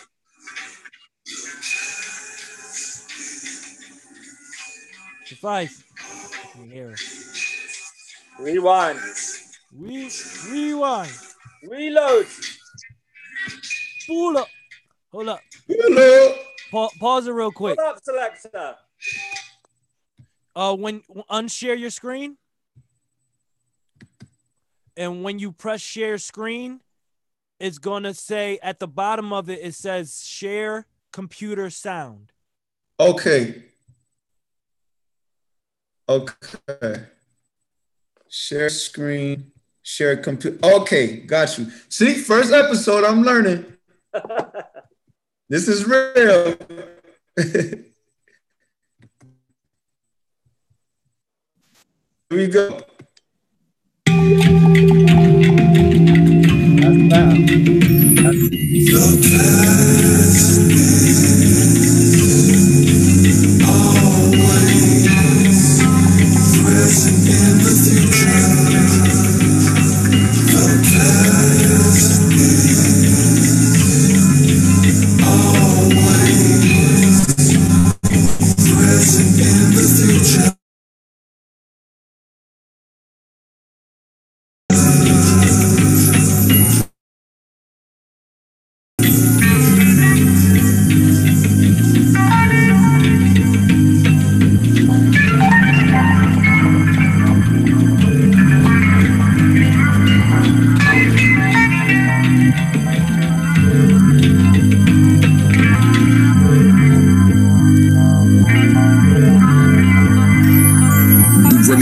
I am a true descendant of people who were stolen and traded for all the riches. But I can play the victim, I'm told, just to forget it, while they dwell on 9/11 and celebrate independence. But I'm supposed to clear the memory of all the lynching. Shit, I cringe at the thought of giving my daughter whippets. Plus I see the name that on my family every time I write a check. So how the fuck am I supposed to forget when we ain't safe in churches, or even when we comply? The ones paid to protect us are making sure that we die. They say we kill be on the job, and if you really care about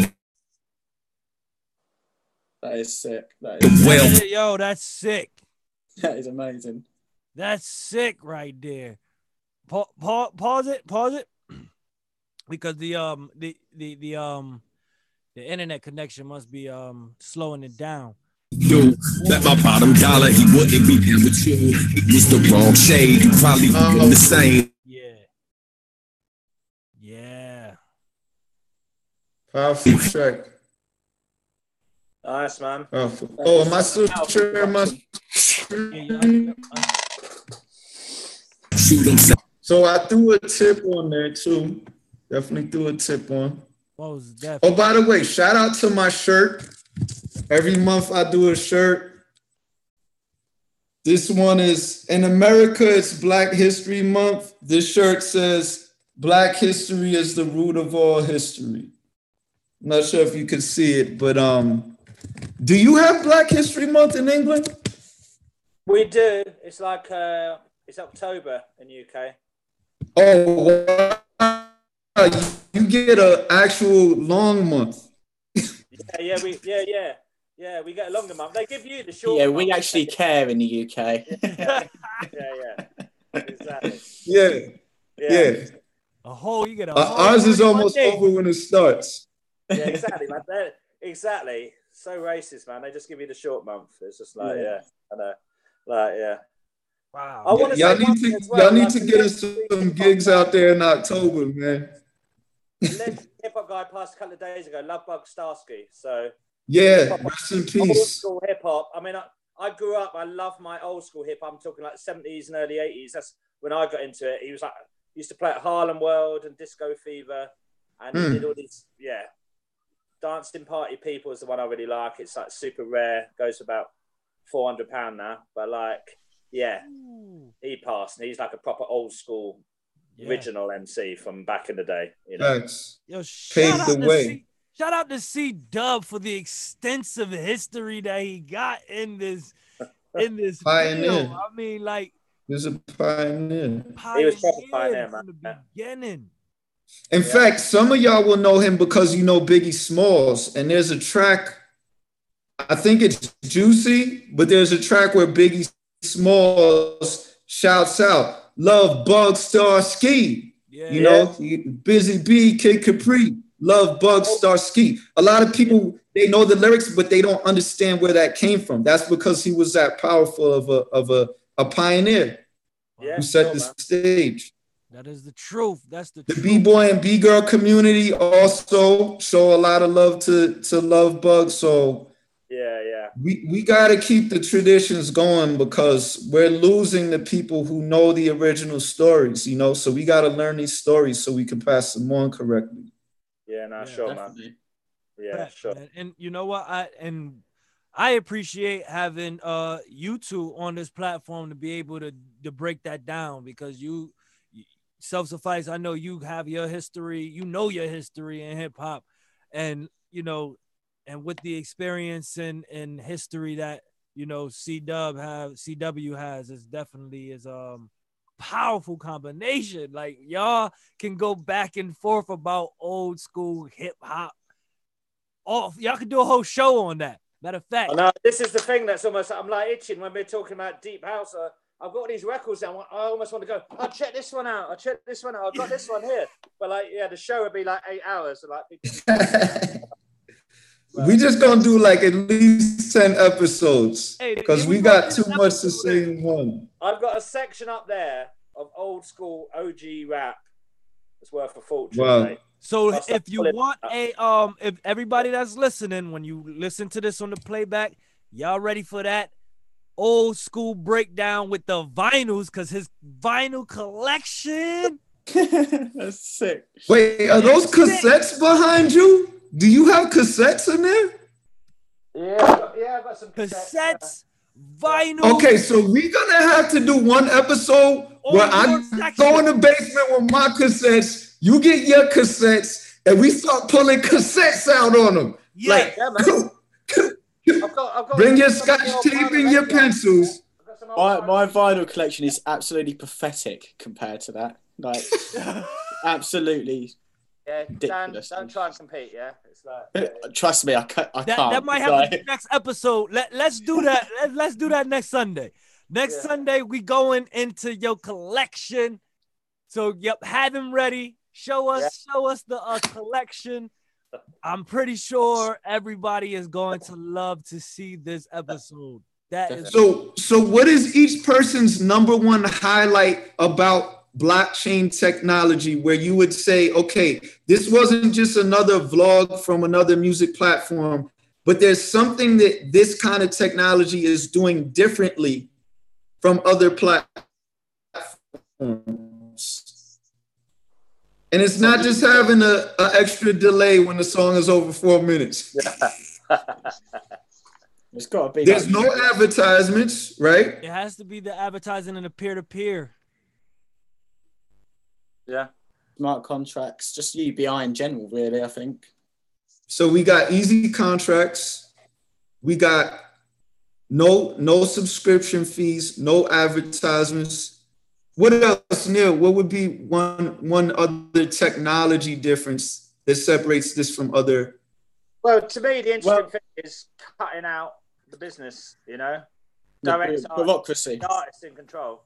That's what's interesting to me, That's what excites me at the moment, So let's see where it goes, because obviously, like, record companies like to get involved in sort of stuff. But this is like this at the moment. It's artist direct, To me, it's what through my life I've always been into. Well, I use the word underground, but it's basically like independent artists. So yeah, I grew up listening to punk rock. I grew up listening to independent hip hop. I grew up listen to like independent rave records. That's what was exciting about all that stuff, because you don't have like a record company telling you what to do. In a way, that's what I like about this technology. If people who really want to make what they want and embrace it, almost if they want to do it, like you said, for the love of doing it and doing the music, rather than they want to be the new Ed Sheeran or Lady Gaga or whatever, if they are just doing it for the fame sort of thing, I want it in an artistic, creative sort of way. That's what interests me. Even in the comment box, they agree. We're creating a new community where its simplicity is direct from fan to artist. Yeah. Shout out to John. Shout out to Transhumanity. Thank you to everybody who's been in the comments, because we've been like, I know we made a lot of mistakes. This was raw. This was uncut. This is our first episode. Thank you for bearing with us and letting us know that you're there. Most definitely. When the second episode start? Is it in about half an hour? Huh? When's the second episode start? In about half an hour. We feel like we've been. Let's just keep it. Should we just go straight into episode 2 now? Yeah. a 15-minute break and start again. Also, just to say, do you know we was talking about like songs with history? So there's this album that I was going to say to you about.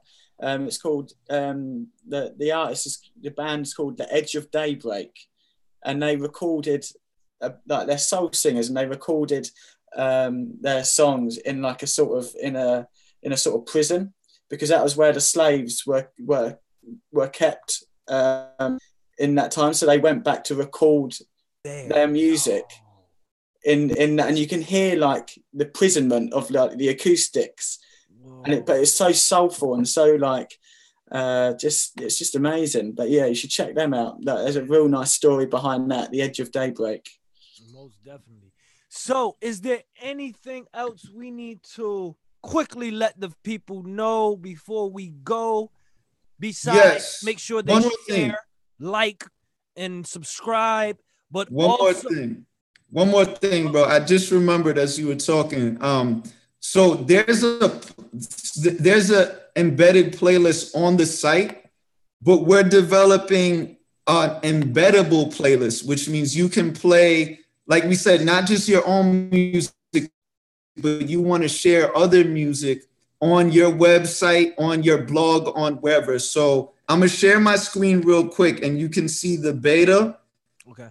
And you can see what it looks like, but you can also change the way it looks totally. A lot of people are doing it. Shout out to everyone. You can find the link to this on the forum. Like Joe was saying earlier, get into the forum. A lot of the questions people ask on Reddit, like they're like, why don't we know this? Why don't we know that? Because it's on the actual Musicoin forum. So definitely check Reddit, check all that, but go into the Musicoin forum. But with that being said, let me share my screen real quick.